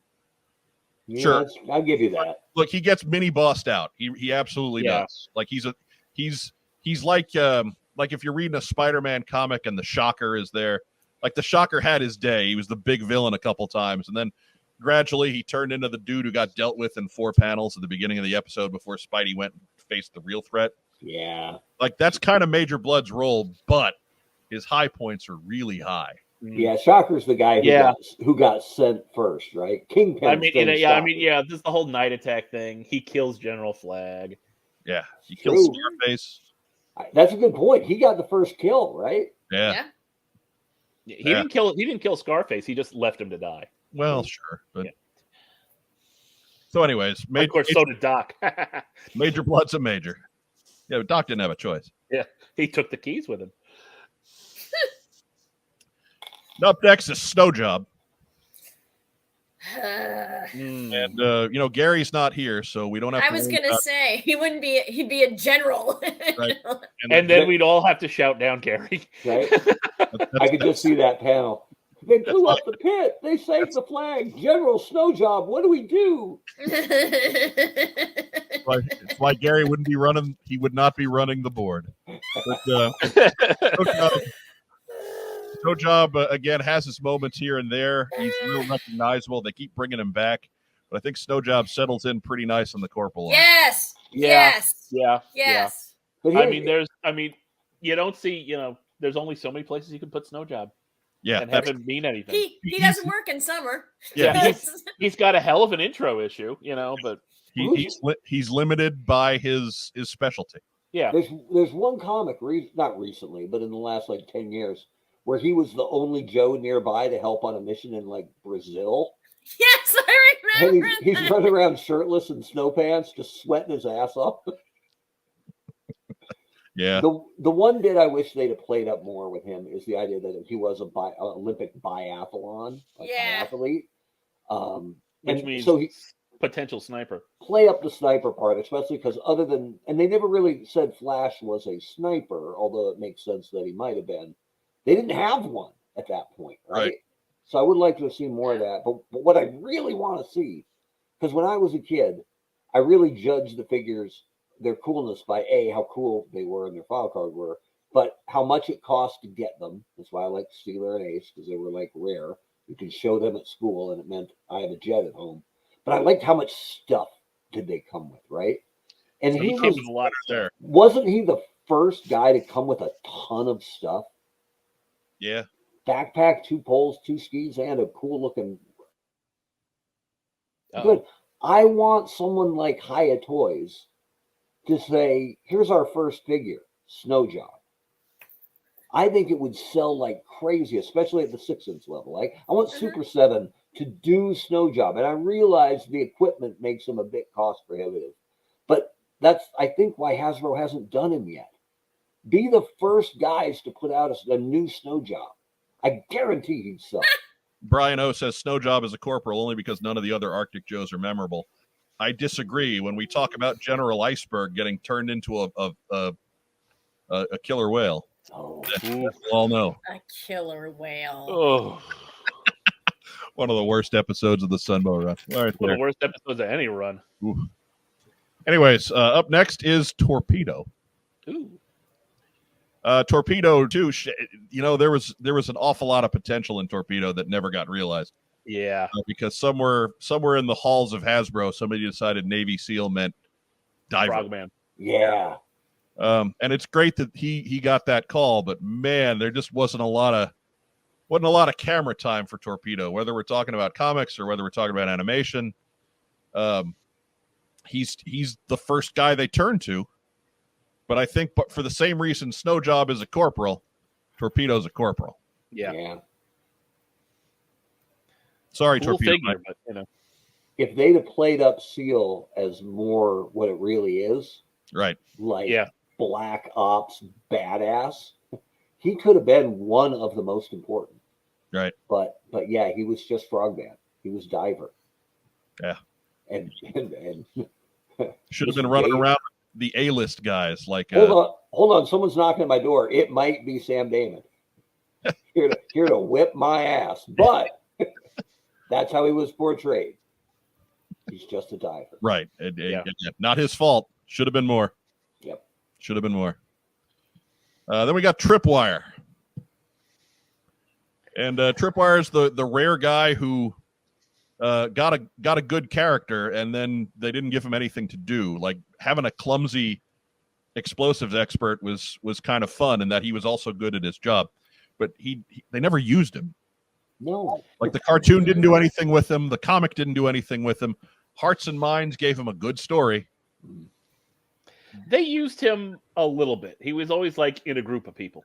Yeah, there was no difference between Tripwire and anybody else who could have said the generic thing that Tripwire said.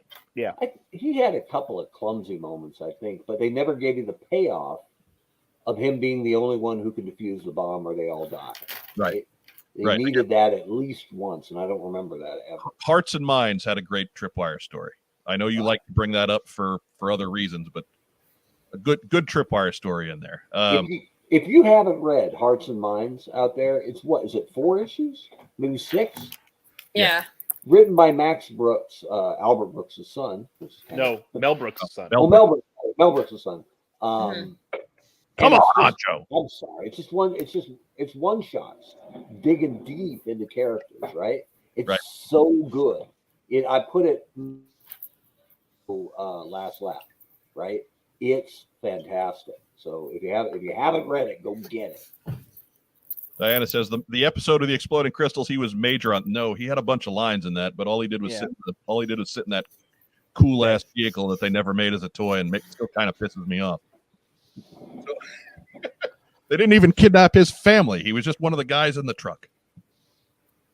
Anybody could have been Tripwire in that one. Could have been Footloose. Yeah, I mean, I like the Tripwire figure, but he's not better than the Corporal. That's where I got him to. We remember him because he was early enough in the run, and they gave him a quirky hook. But that's all it is. Like, I mean, there's guys who did more than Tripwire that were privates last week. Without the hook, That's true. he's a private. Right. Ugh. That moves to the Viper pilot. I'm just going to go ahead and just drop right in the pilot line. Does he get any play for being one of the most sought after figures? No. Yeah. Toy-wise? Is he more important? I mean, I'm just saying, because they didn't make that many of him, and because legit silver insignias are really hard to find, unless you're Mike and bought 4 for $20 in 1995. 2. I got 2 of those and 2 Hiss drivers. All right, fair enough. But with pristine silver logos. You can't tell me you don't look at this whole lineup when they were down at the bottom and come to the Viper pile and go, ooh, a little bit, right? I mean, he's the problem with the Viper pilot for me is that, like, even that figure value thing just kind of puts him out of sight and out of mind. Like, I'm never buying one again. So yeah, but he's on people's grail list, or I guess people that have one probably wish they had a better one. Right? I think it's on his grail list. It's on people's grail list because it's expensive and rare. Yeah, not that it means anything. No, it's not because it's super cool. Yeah. Or anything, but like Starduster should get a little extra bump because of how desired he is as a figure. It has nothing to do with how cool he was, or how much he was or wasn't used. I think I'm not saying that it bumps him to Corporal, but he's not just a throwaway private either. I think because of that. Well, thankfully, we're not separating out quite that far. All right, fair enough. Private's a private when at the end of the day, and he's a private. Okay, and that brings us to the last, and certainly not least, Wild Bill. Oh, do we think this is going to be like a fight, or we think we're all going to agree? I think go ahead, Mark. I'm just saying this is the 4th redhead out of 14 guys. So, and who knows with Destro? So, I think or Torpedo could get a redhead in Hawaiian. Might have been. Yeah, sure. Wild Bill is a guy who shows up a lot. He was given a lot of character, particularly in the animation. He got some decent run in the comic book as well. They keep bringing him back in various incarnations. Is he a bigger deal than, say, Gung Ho? No. Is he a bigger deal than Ace and CoverGirl? Yes. So I got a major line for Wild Bill, if that works for everybody else. I got to go there. I mean, Bill was still in the comic and stuff like that years after they stopped selling him. Yeah. Yeah, and kind of like Ace, but obviously got a lot more play. He never really got replaced, right? There were other copter pilots, but look, even on the Sunbow animation, Ace disappeared in season 2. When the Conquest came along, you never saw Ace again. But they still had Wild Bill flying Tomahawks. Yeah. So yeah, Wild Bill was a bigger deal. Is anybody picking Updraft or Lift Ticket before Wild Bill to fly their copter? I don't think so. No. I don't mind Lift Ticket. And I love Updraft, actually. One of my maybe most underrated Joe. But Wild Bill's in there. Let's wait till I bring out the fight for dogfight. There we go. Isn't that Wild Bill? I thought they were the same guy. Wild Bill V2, right? Right, Little Bill. Little Bill. So there you go, folks. That is the list for 1983. That is the definitive tier list, except no imitations. The definitive. That brings us to the meat of today's program, the much anticipated, The giant lamb shank for today. today's giant lamb shank, the Right. 1984 character tier list. As you can see down below, 19 characters for this year. That's an increase over the 16 from each of the first 2 years for the brand. Mark Weber, any thoughts on 1984 as a whole before we get started? I mean, it's a big year, right? Not just talking about the number of characters, but look at the heavyweights in here, right? Yes. This is, It's a lot. I mean, the first year is seismic because it didn't exist before, right? Right. And then the second year, you have the swivel arms fully into it, and a lot more vehicles and bad guy vehicles, and a lot of innovation in year 2. But man, year 3 is like when it's just flexing like crazy. There's so much wind in 1984. So 1984 is when G.I. Joe went from toy to cultural phenomenon. and it's just, you know, they put out figures that weren't even articulated, and people were happy with them. So Well, kind of. sort of. Kind of. Well, I mean, some articulation, but I mean, if you crack that bubble helmet, maybe his head moved. I don't know. I guess it probably did. But I anyway, don't know. this is a big year. And one of Joe's favorites hiding in there. I see. Oh, right now, yeah. winking at her. If you're catching this for the first time, obviously we were God. taking the characters who were initially released in 1984. We were putting them onto tiers. General characters are the signature characters for the brand. Major are, I mean, for lack of a better term, major characters who don't quite have that cultural relevance, but are very important to the G.I. Joe story. Sergeant are the ones who are maybe a step below that. They're folks who you see a lot of, but if they were there, they're pretty interchangeable with other characters on the same. Anyways, you know a sergeant when you see a sergeant. Corporals are the ones who showed up a lot but didn't do anything. And then privates are the one that nobody really remembers except for us because we're total geeks. Blink and they're gone. Right. And we've done this for 1982. We've done this for 1983. There is a playlist for these episodes on our page. So if you want to see those, by all means, head on over to the What's on Joe Mine YouTube page and check them out, because when we get them all done, they will all be on the playlist together. We're not going to do every year through 1994 because that would be silly at a certain point. Awful lot of privates after about 1990. Awful lot of privates at a certain point, yes. Especially the 90s. And we're not akin to showing people our privates. Mm-mm. So Not for free. right. Definite demonetization. That's it. So yeah, we'll have to wait till we can do super chats for that. So we do them in alphabetical order, and the first order of business for 1984 is the Baroness. Woo! And I don't think we have to debate the first order of business. I think Nice we and can easy. go ahead and take the Baroness and just drop her right up on that general line as one of the main 3 bad guys for the entire line. Yeah. I dare say she's the number 2 bad guy for the entire line.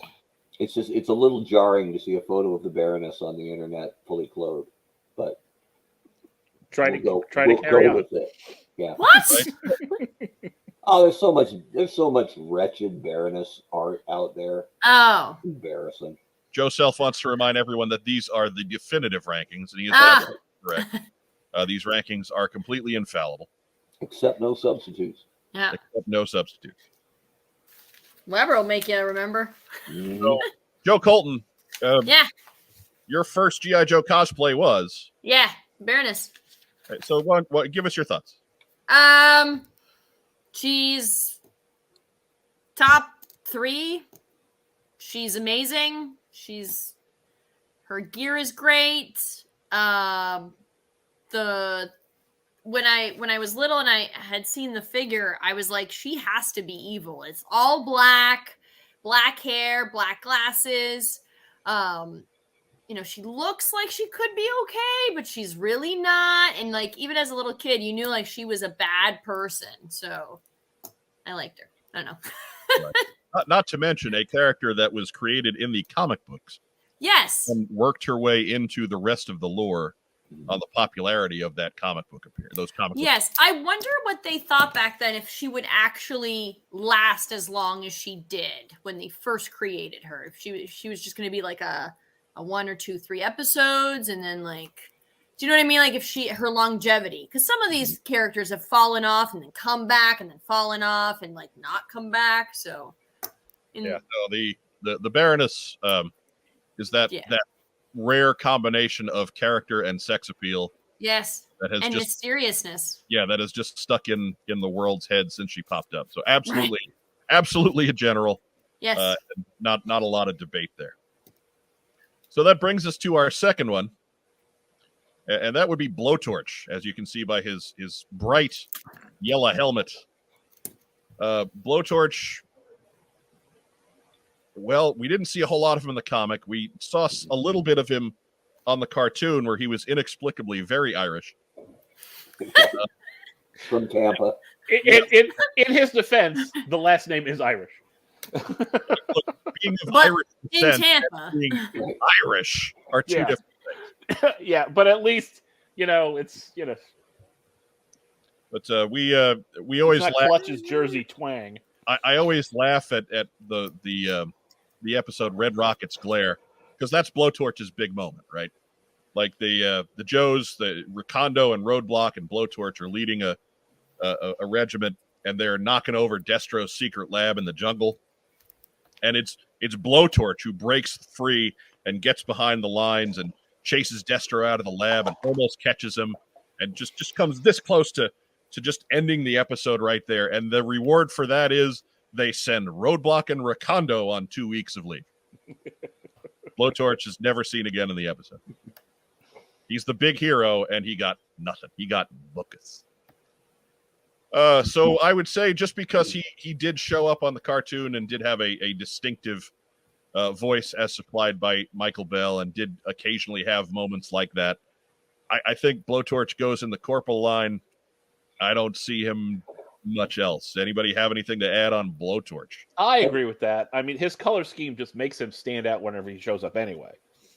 So, he's got that going for him. And, he's got a rather dynamic weapon. So he's you're going to remember not a him. private. Yeah, he's definitely not a private. Yeah, but I think this is where he's at. I think he's not a sergeant.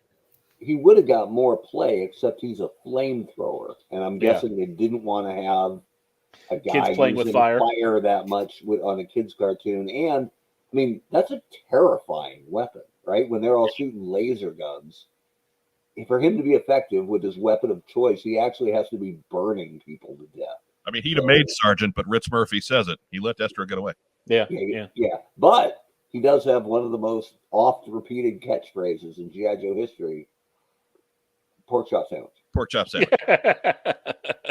So yeah, Corporal for how important he is and how cool he was and revolutionary he was. But yeah, he just never got much. According to Kirk Bazigian, when I talked to him once, he said that Blowtorch was one of the best-selling figures ever.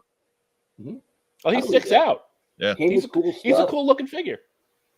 I wish they could have done, even as a kid, I wish they could have done the mask a little better. Just that it doesn't look like there's a viewplate in front of the eyes, right? It just looks like they put a GIMP mask on him and gave him a flamethrower and said, right. Good luck, Tim. Even if it was just a black paint deco there. Yeah. Yeah. Oh, well, what can you do? It's 30 years ago, right? Yeah, it's easy enough to I can customize that. Maybe you could do a video on it. It's a good idea. Anyways, that brings us to Tan Clutch. I know Clutch's ranking is one that rankled a lot of folks. We put him at the low end of Major back in 1982. Now, Tan Clutch, I'm not going to put him there because, except for the cartoon, you never saw Tan Clutch anywhere else. But is Tan Clutch another character? It's still Clutch. Yeah, it's still Clutch, but it just, whatever. It doesn't matter. I just don't think that, like, there's some characters get to be big enough that I don't think that what suit they're wearing matters, and like Roadblock's in that category. Like, it doesn't matter what clothes Roadblock is wearing. Roadblock is Roadblock. But like, and they put him in all the different uniforms and stuff as time went on. But like Clutch, that never changed his uniform. Like, he just, whatever, it's green. There's a difference, at least visually, between Roadblock 1 and Roadblock 2. But Clutch 1 and Clutch 2, it's a repaint. same shirt, different color. Right. And we did have Grunt as a corporal in 1982, and then made Tan Grunt a private. Oh, true. Yeah, we did. do Yeah. that. So I don't have a problem there. I don't think Tan Clutch is getting us it, because it didn't do anything to change the character at all, and that's really the only thing we can judge on a repaint like this. I'm going to go ahead and pop him. Just get an entry on the private line, because there aren't going to be many of those for 1984. I don't think. Yeah. We'll just get him on Just it. for balance. That's not a statement on Clutch. That's a statement on his shirt. Right. It's just laundry. Yeah. This Moving iteration of Clutch. Moving on, we have the Cobra Water Moccasin pilot, Copperhead. And Mark Weber, I have not gone to you yet in this segment. We're on the fourth figure, so there's obviously something wrong with me. So why don't you go ahead and start the discussion on Copperhead? I liked Copperhead. Just the idea of a kind of a musclehead guy. The thing he came with was cool, but it wasn't too expensive, so nobody was priced out. Almost any kid could have gotten the water moccasin, at least as a birthday present or something like that. The idea that he was a real dude who may have had gambling debts that forced him into Cobra's service. There's a little bit of depth there that I like that you didn't often get in the villain file cards. So the fact that this felt like it was, an actual guy, I always gave him credit for. But I'm trying to think of a defining moment, or, in the entertainment or in the comic, where you're like, oh yeah, that was when he really stood out. And I don't think he ever got that, or I can't remember it anyway. Even though I thought he probably deserved one and could have had one, he just always felt like he should have. No, I'm not ripping Copperhead, but not that he should have done more, but that he was capable of more and never quite got that spotlight. Joe Colton, anything to add to that? Nope. I'm going to real quick interject on Clutch real quick. Travis Moody says, Tan Clutch is a private, regular Clutch is a sergeant. Incorrect. Regular Clutch is a major. That's on the previous episode. And remember, that list is definitive. So...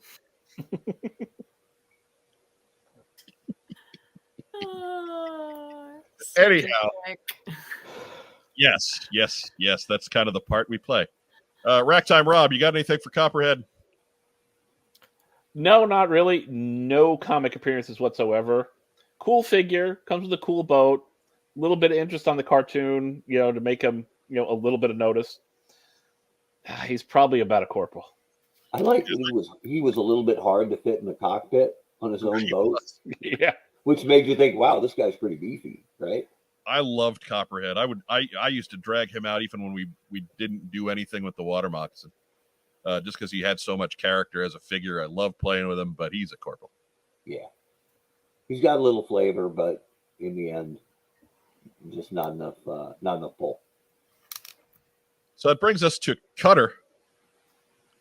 Now, I do want to say that we're going to expunge any of the terrible memories that Joe's friend William has created about Cutter, and that's not going to be a part of our evaluation here. We won't punish the character. Right. I'd like it to be a private, please. Not even on the board if possible, but I'll take private. That's not going to happen. Come on, he's not that kind of character. No. Skip A. Stone from Kansas. I mean, So Skip A. Stone, Racktime Rob, why don't you, as somebody who had Cutter as a kid, why don't you go ahead and lead in on this one? I mean, Cutter has some decent moments in the comic, decent moments in the cartoons. Volleyball coach. Actually, I think it's swim coach. But anyway, Oh, yeah, important. yeah. But a lot of them have to do with the fact that he's driving the whale, and the whale. Let's just put it is the whale's the biggest kick-ass vehicle, of the early days of Joe. So I agree with Rob. I think he gets most of his cred from his ride. Right? he's kind of like Ace in that respect, where he gets a lot of cred. The fact that Ace had the Sky Striker, and the Sky Striker was cool. Cutter came with the hovercraft, and the hovercraft was cool. Yeah, and I think that Ace. I think we put Ace as a sergeant, right? Yeah. I think so. Yeah. So I don't think Cutter's better than that. Yes. No, Yeah, no, I certainly don't, and I don't think he's even on level with that. Mm-mm. So I would put him as a corporal, and then I would dock him one because he's got a Red Sox hat. Yeah, now we're talking. We're gonna put him right there. No, we're not gonna put him right there. So Boston's in 5th place. As they should be. Put him on the corporal line. Although at least Boston has the honesty to not cry poor, but yet take in more from revenue sharing than they spend on salary. Tampa. That's true. Right. But yeah, Cutter's great, and he's very much the Joe's version of Copperhead, isn't he? Yeah. Like there's a lot of personality there that they just never explored.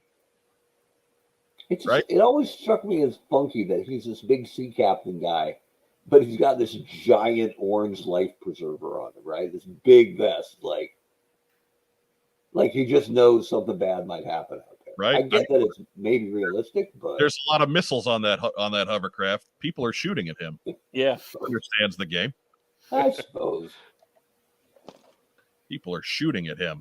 maybe if he had a big inflatable Safety rubber first. ducky around his waist too, and swim flippers, and I know this is going to end badly. Well, Here's the hovercraft that's captain, really Cutter. pessimistic.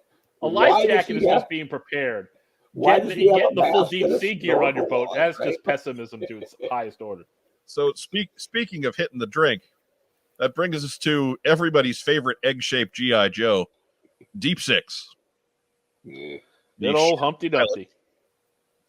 Now, this is, and I will stand by this, the worst figure that ever was put out with the label GI Joe attached to it. That's probably not true because there's those Pepsodent ones from India that don't have any real.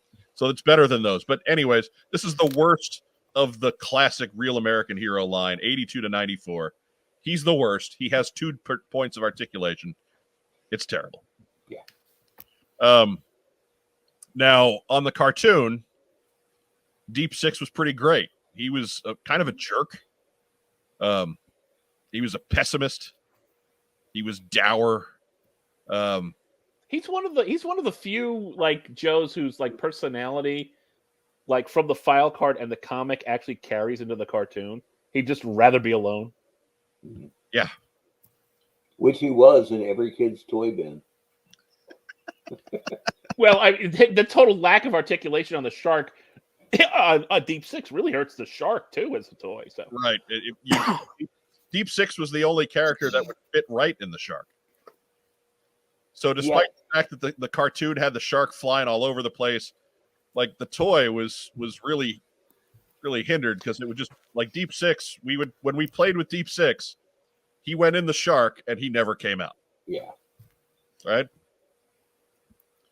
And So the shark, as cool as the shark is and the idea of it, the fact that nobody could sit in it and look like they were actually piloting it is a massive drawback, along with that flimsy ass windshield hinge or cockpit hinge that broke if you sneezed at it's it. a real fail. I mean, you could kind of, if you laid your figures on their stomach and put their arms underneath them like this, they could kind of sit in the shark, but nobody really fit in the thing. So it really did. And slide around like crazy if you moved it at all. Right? Yeah. It was just the shoebox cockpit stunk. Michael Mercy throws it out there. Ever seen a Mega Viper? Yes. And I'd take a Mega Viper over Deep Sea.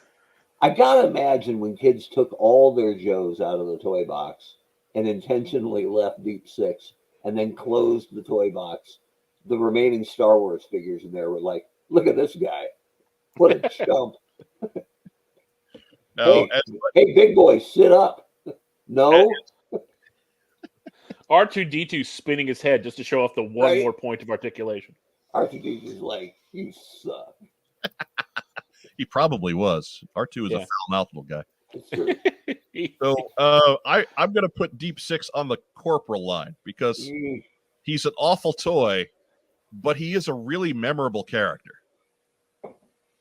He got some run in the comic. He got some run in the cartoon. He hasn't really been seen since. And I think that, like, if Blowtorch is a corporal, then Deep Six is a corporal. all right. And Deep Six is that rare character. Better figures came later. Yeah. True. True. The other Deep Six will probably rate maybe probably the same because end of the day, never. But anyways, somebody talk me out of that now. Otherwise, I'll leave him on the corporal. That's fine. I just like the idea that somebody years later pitched Deep Six Volume 2 and got it through, right? Like We got to make this guy with legs. Yeah. Okay. All right. Fair enough. That's a good all argument. new. Low bar. It'll be much better. And Deep Six version 2 is a pretty good figure. I like him. Not bad. I'll give it to him. But anyways, that brings us to Duke. I mean, Yeah, not a lot of debate here either, is there? No. No. Joe Cole, why don't you talk about Duke for a second? He's Diana Davis's favorite character. He's Okay, quite that's handsome. the first thing we got to talk about. Yes, she's in the chat. Yes. All right, fair enough. He's quite handsome. Good leader. a man Golden of action. boy. Man of action. And Totally Mary Sue? relatable to the average American. becomes the face of the franchise. Becomes Yeah. the face of the franchise. Yeah, I think the fact that it's Golden boy. he doesn't answer to anybody but Snake Eyes in regards to being a G.I. Joe character. So why don't we just go ahead and just take Duke and just drive him right up Let's just put him right up there. There next to we his go. movie girlfriend, the Baroness. Right. That's right. It's the Rex's- Baroness, by the Rex's way. sister. If we're going movie, Baroness. He's right. He's in that small group with Destro and Steeler. That's it. All right. Great that man. That brings us to Firefly. Here's an interesting one. Yeah, we Supposed to might be have expert. we might have something here. So Firefly is one of those characters. He comic book cartoon. He pops up again in Sigma 6 and has a pretty big role. He never really left Goes the away. line once he was introduced, but there were a lot of runs in there where he didn't have a bunch to do.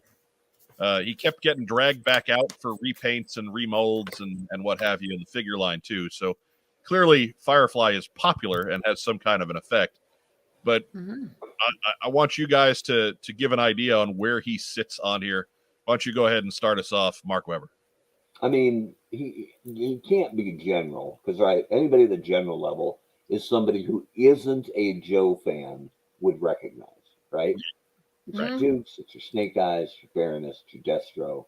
So, and obviously he's better than a corporal. So I think your argument here is Major versus Sergeant. He's around a agree. long time. He's important in almost every media. He's actually pretty good in Retaliation. Yeah. I mean, Yeah. Ray Stevenson in Retaliation gave Firefly a nice shine. Yeah. That actually pushes him out of the sergeant line and into the major line. Yeah, I'm getting that. 'cause- Every iteration of Joe, they kind of make sure to get a Firefly out there fairly quickly. Mhm. Yeah, he's a good, solid villain, and I don't know anybody who says I don't. He's like a henchman, Firefly, but he's a right? very good henchman. Yeah, so I'm digging it. I think I'm with you, Mike. I would give him that bump up to Major. He's important. He's not top level Cobra, right? For importance overall, but yeah, he's on Right. that next step down. He's not Major Blood Major, but he's still a major. Yeah. Yeah. Like I said, he's a henchman, but he's a good henchman. Joe Colton, anything to add there? Well, before your comment, I was going to say he's like a high sergeant, low major, maybe. Oof. I think he's squarely on the sergeant line until retaliation. I can deal with that. I'll accept it. Retaliation was a good enough turn for Firefly that it Easy. too far. But he's a nice Firefly. Look at him. Look at that crafty bastard sneaking into the general line like that. Another toy line made him as well for secret. He's been fighting Batman for 50 years. Yeah. Wait, Well, no. That's another Firefly. If you look at Retaliation, he might have the most screen time of any villain. He certainly does the most, right? He does, yeah. Yeah. Between the Storm Shadow turn and Cobra Commander kind of posing most of the movie, right? But not doing a whole lot. And Zartan Right. being Jonathan Pryce for most of the movie. Right? Yeah. Look, I never liked Jonathan Pryce. Oh, no, I liked him in that. Oh. love him. Love him. Oh, let him chew all the scenery he wants. I remember him doing Lexus commercials. And being yes. so pompous, I wanted to punch him in the face. So Well, that's kind of the point of Lexuses in general, isn't it? So suppose. violent. he deserved it. Anyway. Actually, I think they were Infinity commercials. Was it? Yeah. Okay. Because I also remember that Mike Myers did a spoof of them with the Infinity toilet. So, anyways, moving on. Next up, as you can tell by his smiling visage, is Mutt. One of my personal favorites. But Mutt is Because with the doggy. notable in that he is one of the first Joes to have a pet or an animal, if you will, and got a lot of run for a while in the comic book early on when he first appeared, and then got a good run on the first season of the cartoon, and we haven't seen too much of him since. But you guys, why don't we start with Mutt here? Rack time, Rob. Mutt did stretch into the comics a little bit. I mean, he even had like a storyline about him around issue 100, but I think he's a sergeant. Okay. He's very notable, but the sergeant's like one of those background characters you really like. They get to do something every once in a while. They're noticeable. You pick them out of a crowd, but I think Sarge is where he could be. And He adds, yes, could drive a Sky Striker. So could Junkyard, though. So, Yeah. So could Destro. Joe Colton, what about Mutt? I think he's a low sergeant, high corporal, but like he comes around, and I don't know. It's tough. Like, we don't have Junkyard on here as a separate entry. I Right. think Junkyard Together, yes, sergeant. like Junkyard scores him a couple extra points. Yeah. There were because he's a good puppy. He's like a puppy. stories available to Mutt because he had this best friend with him all the time. Right. So I got Mutt squarely on the sergeant line. Okay. Mark Webber, you going to talk me out of that? No, that's I mean, he's somewhere on that Sergeant Corporal line. But if you look at the other Joes at Corporal, he's more than Blowtorch or Cutter Yeah. or D6. So drop him in the Sergeant. I'm good with that. He had a bigger role on the cartoon, so I think that gives He did. an edge too. He's running around with Flint. He's with Dusty on the space station. He's getting shot at by Rock and Roll when he deserts the Joes. Yeah, it's all good stuff from that. And he's urging kids to stop all the downloading. Right.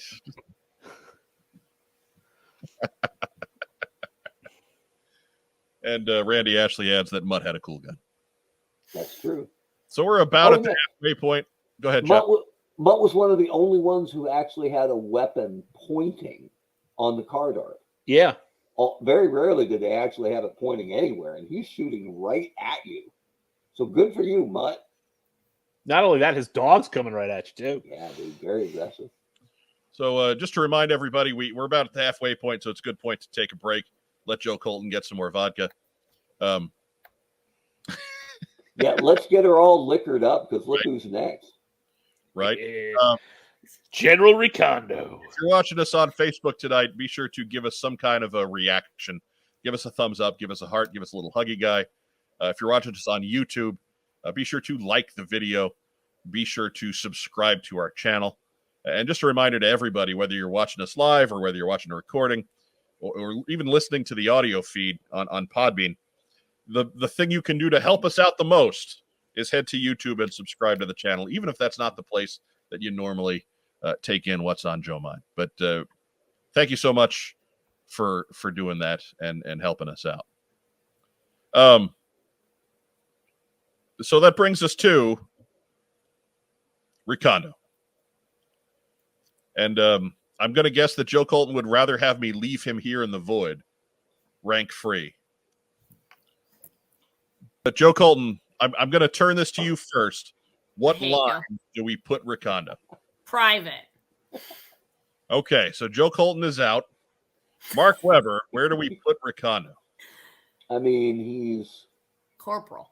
he's a little bit like Mutt. He's on that sergeant corporal line. So Nah. I could be swayed either way. But the thing about Recondo is He's people shit. liked him because of his hat. That's it. If his hat wasn't folded in half at all, but he has a disproportionate amount of popularity. Just from a hat. He does. I'm just saying, is Recondo a top 25 Joe?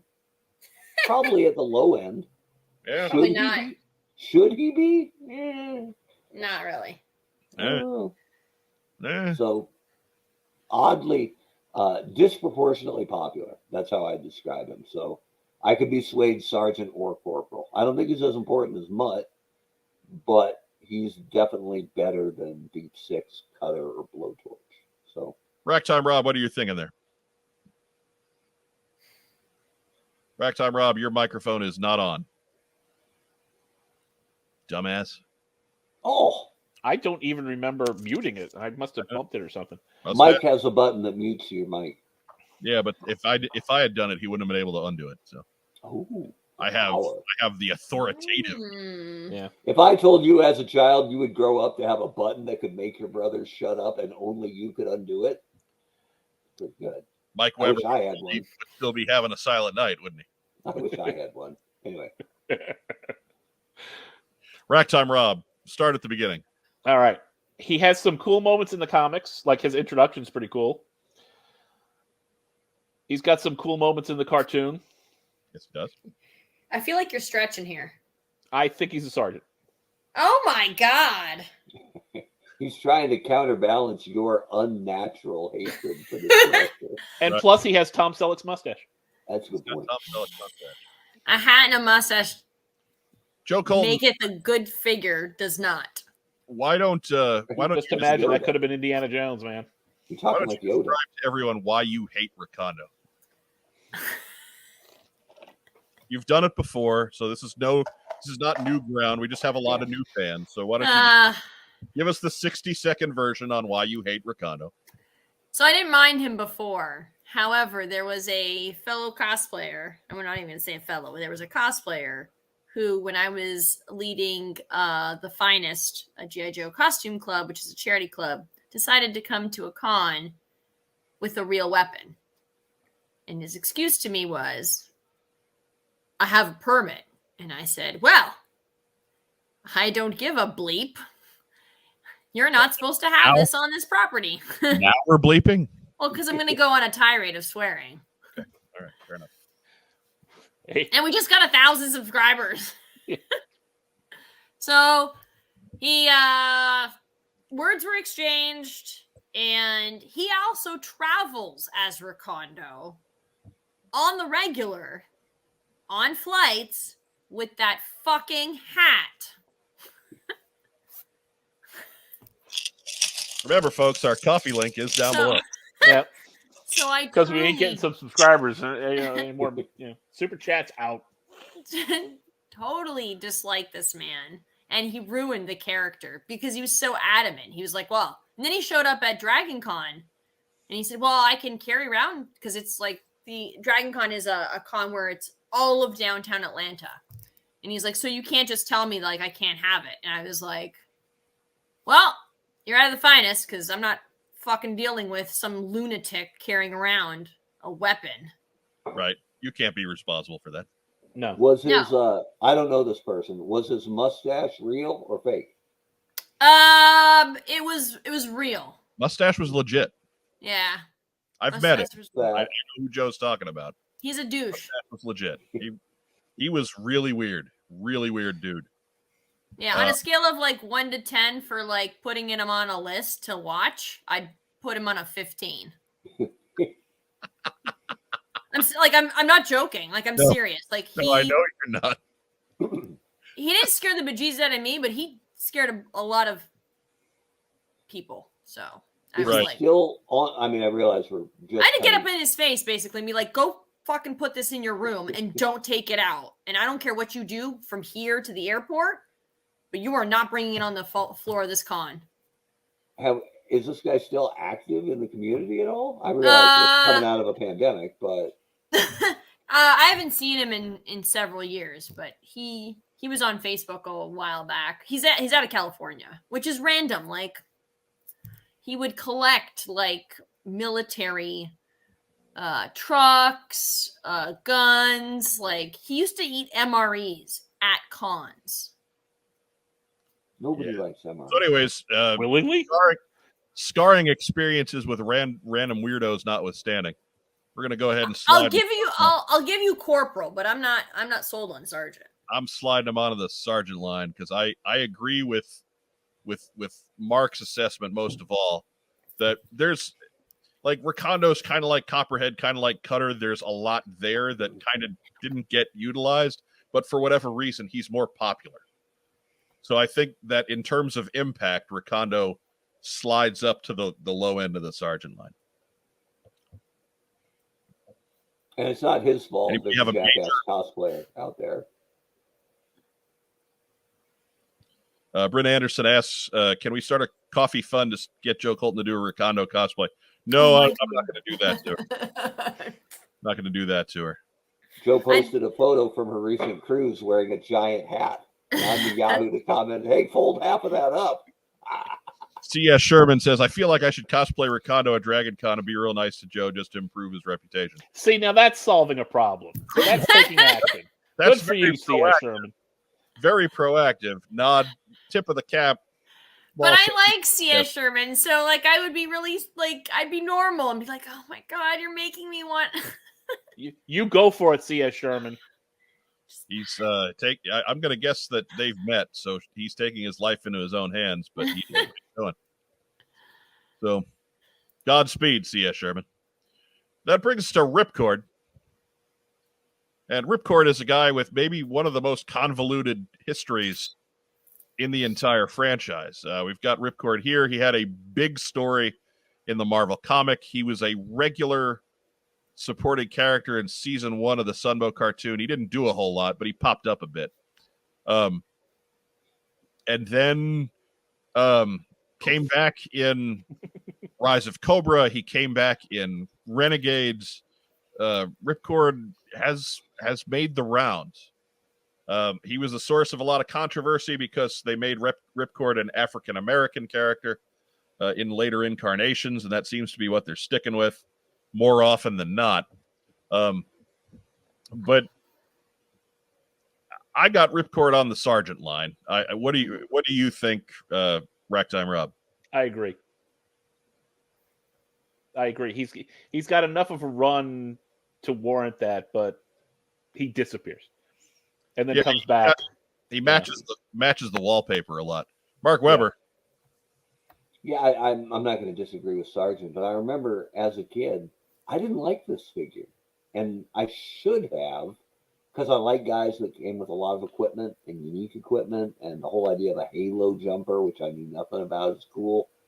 But he was so glaringly smooth as a sculpt that he felt like he didn't belong with the rest of my figures. It felt like it was a core figure, right, or a Sergeant Rock figure mixed in with my Joes. That always bothered me. And I think early on, if a guy had this is one of the first ones where I thought I already had an airborne kind of guy because I had airborne from 1 year prior. So it miffed me a little bit that I don't even have a parachute guy. I have a parachute guy. I know airborne, the character, wasn't quite the same thing. But I remember as a kid going, I wish they'd have given me a who knows what, right? Something different. So he was not a favorite of mine, but yeah, I think he fits on that sergeant role. I always thought the smoothness came from extra padding because he was high altitude, so he needed the insulation. I'm not saying it didn't maybe make sense, but it was jarring to me because it was so different from other Joes. I guess I just wanted some pouches or something. I know he got a big run in Rise of Cobra, but I maintain that that's actually supposed to be Stalker, and they just had to give him a less controversial codename. I'm glad it wasn't Stalker. Right, especially if it's the guy who's chasing Scarlet around all movie long. Maybe we don't want to call that guy Stalker. Yeah. But, that brings us to Roadblock. Ooh. And Roadblock is a big effing deal, if we're going to just throw a phrase at it. But how big of a deal is Roadblock? Mark Webber. I mean, I think we're all arguing. If we're arguing here, we're arguing on the general major line, right? Like, he's a big, big, big deal. Every iteration of any entertainment, of any. They made him in every toy line, right? Was he in Sigma 6? Yeah. And they make him early. Yeah. He's really big he's one deal. of the first ones out of the chute. Yeah. Actually, no, Sigma 6 had heavy duty. Oh, okay. So maybe. Well, that was at a time too when they didn't have the Roadblock name, right? Right. Yeah. Okay. So that could be it. But I think Sigma 6 wasn't making no double blast. for a line that was always front and center with diversity and a lot earlier than a lot of other toy lines. As much as we love Stalker, he doesn't hold up to Roadblock's overall use and popularity. So I think inarguably the most important, or at least popular, African American character in the G.I. Joe mythos. He's a big deal. So I would, if I had to lean one way or the other, I think he's teetering over there on that general side. Yeah, I think it's rather easily into the general territory. The man was portrayed by The Rock on film. Yeah. The best movie star in the world is you. You're a general, right? Joe Colton, what do you think of Roadblock? And that's his movie. Yeah. I like him a lot, so I would say major. You're crazy. Crazy. I think I'd like him on the major line. I realistically he's a sergeant, I think. What? Wow. You are the Russian figure skating judge. Holy crap, Joe Colton. I'm kidding. Oh my god, you guys. The fragile French judge. Right? Oh my god. You're making jokes that nobody's going to get but me. Yeah, I know. I don't know what that means. Is this Long a figure story. skating joke? It is a figure skating joke. Yes. Oh, I got it. There you go. I thought it was a Simpsons reference. Oh, it might have been. That's a good guess, Mark. That's a solid guess always. But I only got it because Russian judge. Yeah. I am going to go ahead and just drop him up here next to his boy Duke. My God, why? I don't understand why we had to discuss that one. I thought there would be more of a major general type of divide there, but apparently not. I think we're all pretty well in unison here. Okay, so keeping this party rolling, Scrap Iron is up next. Josiah, real quick on Roadblock, Josiah Alcorn says that the rhyming didn't age well. But, truthfully, I've watched a lot of those cartoons lately. He really doesn't do it that often. He doesn't? I feel like I remember him doing it all the time. No, I think it's just the times that he did it, it was so pronounced that it kind of stuck to him. But a lot of the times he really didn't. Yeah. And he gives the body massage. So Body massage. Who wants a body massage from you, big man? Absolutely. Anyways, so we got Scrap Iron up next, big head and all. Nothing wrong with having a big head. Just saying. Not on this podcast, absolutely. Just saying. Ragtime Rob, why don't you kick us off on Scrap Iron? I like Scrap Iron a lot. I don't know how important he is to the general scheme of things. I'm kind of thinking he's only a corporal. I think he had some moments. He did blow up Billy. So, But he didn't finish the job. so He finished the Softmaster. Yeah, I'd have rather seen him than Billy. He didn't finish. He killed the wrong one. he hit Billy with a missile. So general or super general? And he killed Billy general, but he didn't finish the job. You have to pay for your failure.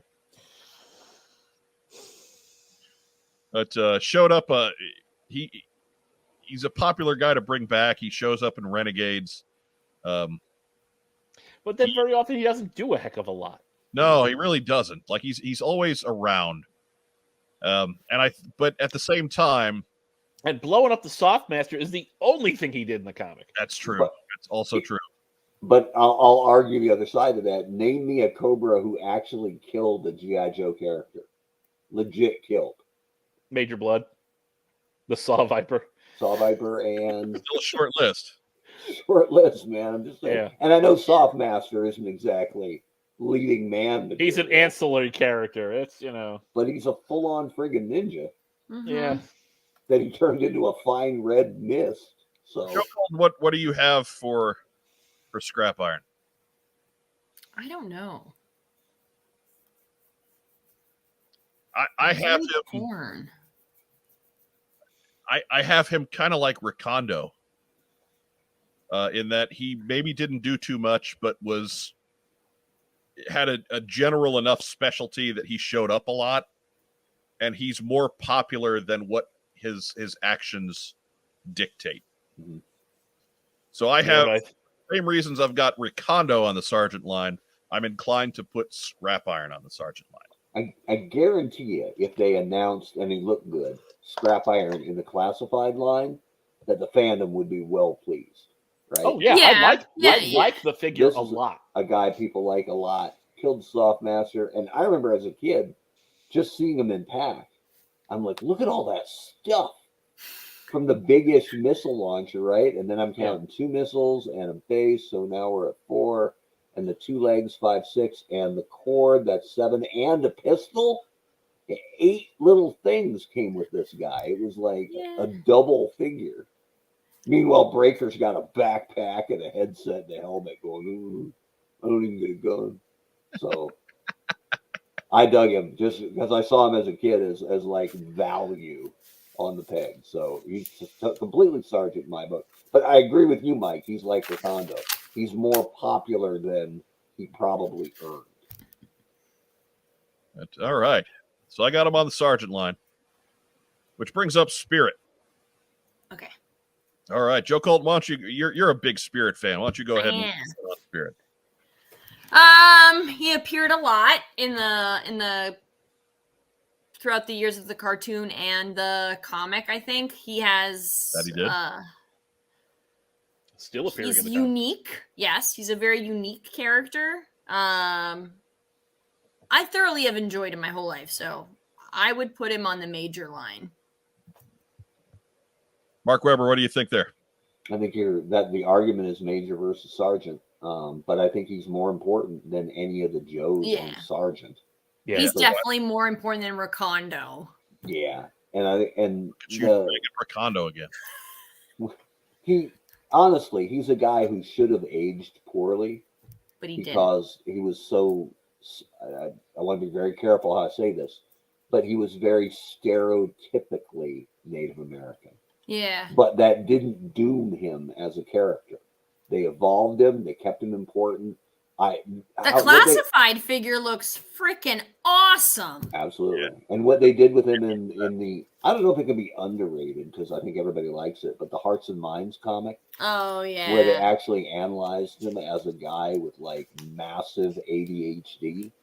So instead of being the very stereotypical tracker, Tonto ear to the ground, Kimosabi, me here, 3 men on horseback, instead he was a guy kind of like Daredevil a little bit, just taking in all the sensory info at one time. And that's what made him a tracker, so to speak, is because he missed nothing because he couldn't miss anything. And it was as much boon as curse. Great book. If you never read Hearts and Minds, it's only a couple issues. Go get it. But yeah, I think you can find the hardcover for pretty affordable prices. Yeah, it's some of the best Joe work ever done by Max Brooks, who wrote World War Z. So yeah, I think I've talked myself into Major, but mainly because he's more than Mutt. He's more than Rakonda. Yeah, he's he more is. than Ripcord. But he's obviously not Duke or Roadblock. No. So I think that slots him pretty easily. Yeah, I tend to agree. I think that's Spirit is right there on the Major line, and come on, there we go. There we go. He's not like the main Joe. He's on the next level though. Mm-hmm. He's on the next level. Down. He's on a new level. So, Stop. I can't get it out of my head. Yeah, you can because it's incomprehensible. That's Kylie Minogue. Na. Oh, sorry. I didn't just do that to you four. I did that to the millions and millions of the people watching. right? She was a big deal worldwide. Mm-hmm. She was a legitimate star here, but man, the rest of the world couldn't escape Kylie Minogue. Yeah. So that brings us to the Stinger driver, and I'm just going to go ahead and drop him on the private line, and we can move forward. There we go. Yes, Yeah. yes. As He's straight, like he's lesser Clutch. yeah, straight repaint. Basic thing. Never depicted on the cartoon, never depicted in the comic. He was just a guy who came with the vehicle, so no real spot in the lore. And now we got Storm Shadow. We'll swing the fences back the other way. Yeah, enough said. Right, and this is probably the number 3 character in the entire franchise behind Snake Eyes and Cobra Commander. So why don't we just go ahead and drop him up on the general line? There we go. Boom. Okay, so that gets us to Thunder. Mark Weber, you're a Thunder guy. Yeah. Give us your thoughts on Thunder. Top, laugh all you want. Top 5 for me for favorite figures ever. I thought the Slugger was great. I absolutely ate up vehicle drivers that came with stuff. And he had that weird binocular and this funky helmet that had the best visor we'd ever received, right? True.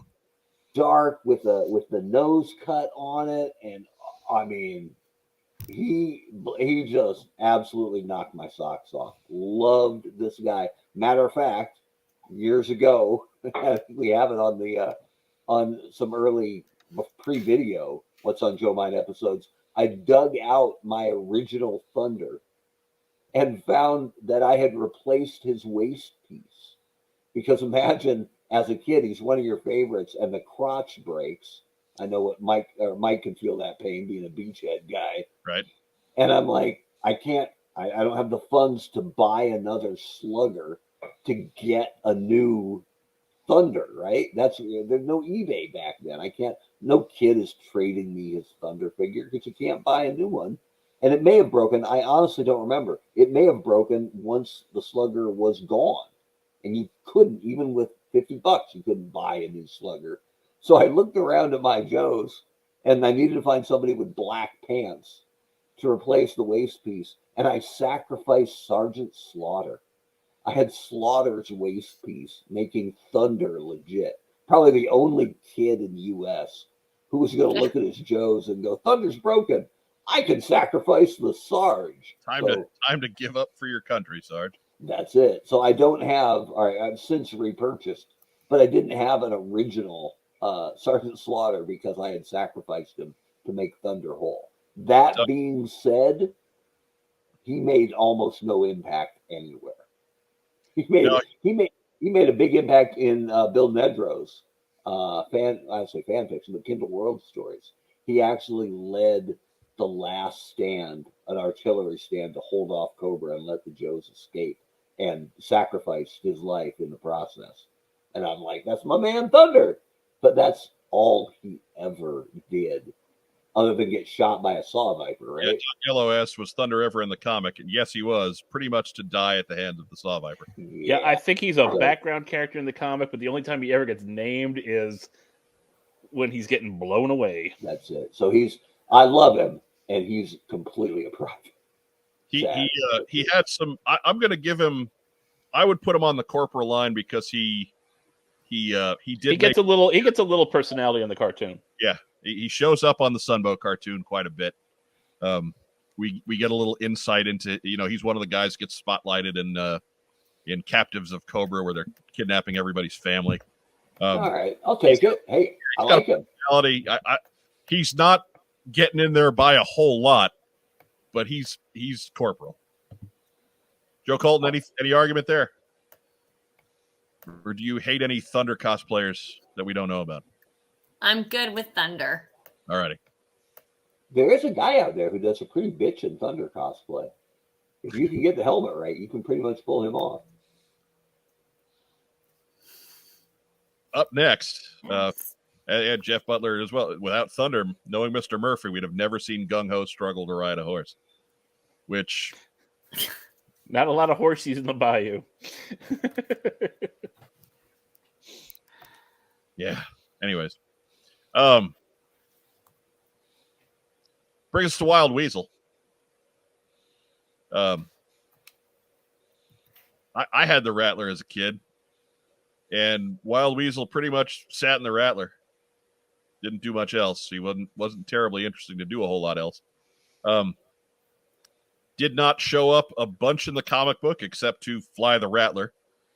Did have that one memorable dogfight with Ace that they keep trying to replay, but good pilot is not necessarily a character trait. Mark Weber, what do you think of Wild Weasel? I mean, as a kid, I loved him, but I liked pilots and I liked guys that came with vehicles. I also remember this is pre-Crimson Guard. So for all your Cobras, he is violently red. Yeah, it's so very true. Yeah. He absolutely, if you had him separate from the Rattler, if you had him with your Cobras, you could not miss him. And I always thought they missed the opportunity with him because they talked about on his file card that he had a sibilant speech pattern because they thought his mouth had been injured in a strafing run, I think they said somewhere.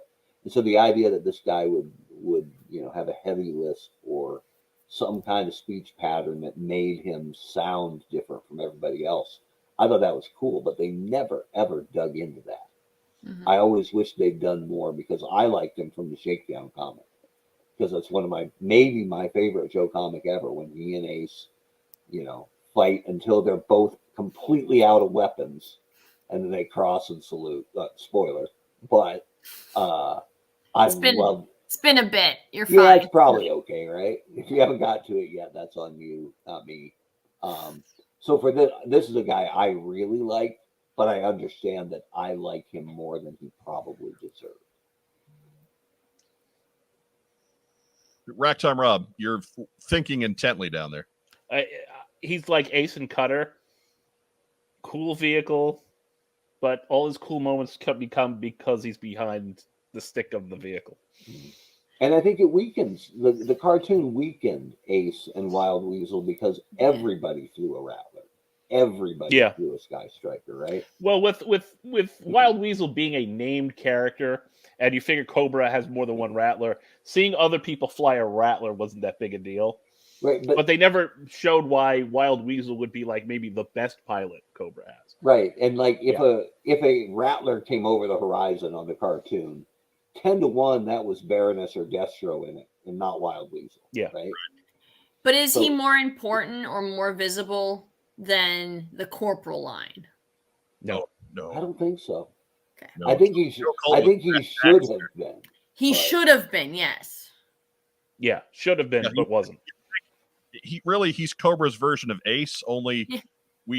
there was already so much going on with Mm-hmm. the lives of the Cobra brass that there was no time for Wild Weasel to develop a personality. And Wild Weasel is a henchman, But so I think because of his high points, he's pretty squarely in that Corporal line. But I don't see him being anything more than that. Yeah, I think that's fair. All right, and that's we're last on board here. We got Zartan. So this is another one I expect to some debate. Why don't you kick us off there, Rob? Where do you have Zartan? I'm thinking. Well, the figure makes a huge impact because of the color change. Yeah. He's a major villain in the comic. Yeah. He's a major villain in the cartoon. Yeah. General. He shows up all the time. Hey, keep bringing Zartan back. Even Paul Aller got Zartan in. Yeah. Big deal in General. in the movies too. Yeah. Mm-hmm. General. Yeah. I mean, yeah. I think without even if you go up to somebody on the street and say, "Hey, remember Zartan?" They'd be like, The figure that changed color? Yeah. Who couldn't go in the sun? Yeah. I think he's a hands down a general unless anybody has an argument. I don't know that he's hands down, but if you're looking at your Cobras there, he's definitely more than Firefly. And Yeah. definitely, Yeah. Oh, yeah. definitely not. Shadow, he's not a bigger deal than the Baroness, but I think he's right in that club. I think he's just a little bit below, but he's definitely superior to Firefly. So I'm not going to argue with General rank. Yeah, he's maybe not at the level of Destro in the Baron, but he's not far off. Yeah, it's not it's no slight to say, well, he's no Baroness, he's no Storm Shadow. Yeah. Well, yeah. Yeah. But there's no harm in being the 4th or 5th best Cobra of all time. Right. Mm-hmm. Well, it's Cobra Commander, Storm Shadow, Baroness, Destro, and Zartan. there you go. Right? I mean, nobody's throwing Overlord up there. But he's got the Dictator now, so everything's happy. Everybody's happy now. Oh, there you go. Still on my desk. So yeah, that does it. That is the definitive 1984 tier list for G.I. Joe characters released to the general public that year. As always with the mail away figures, we will get them when they were released on card. Mm-hmm. So 84 is a deep bench. yeah, 84 is already big enough. I didn't need to be adding a whole lot more to that. So yeah, 84 is big. Look at that. There's 2 privates, and both because they are just cheap repaints, right? Yeah. Yeah, it's a Clutch and a Cobra officer. Big deal, whatever. So in order to even check in the class of 84, you have to at least be at the corporal level. And I think that says a lot for what was going on in G.I. Joe at this time. For Rack Time Rob, for Joe Colton, for Mark Weber, I'm Mike Irizarry. Thanks for watching the What's on Joe Mind team stream. I got a rock. Let me find another piece of personal business to throw in the middle of this. Everybody else have a great weekend. And yo, Joe. Come on, Mark. Hold it. Hold it. I can go all night. I can do this all day.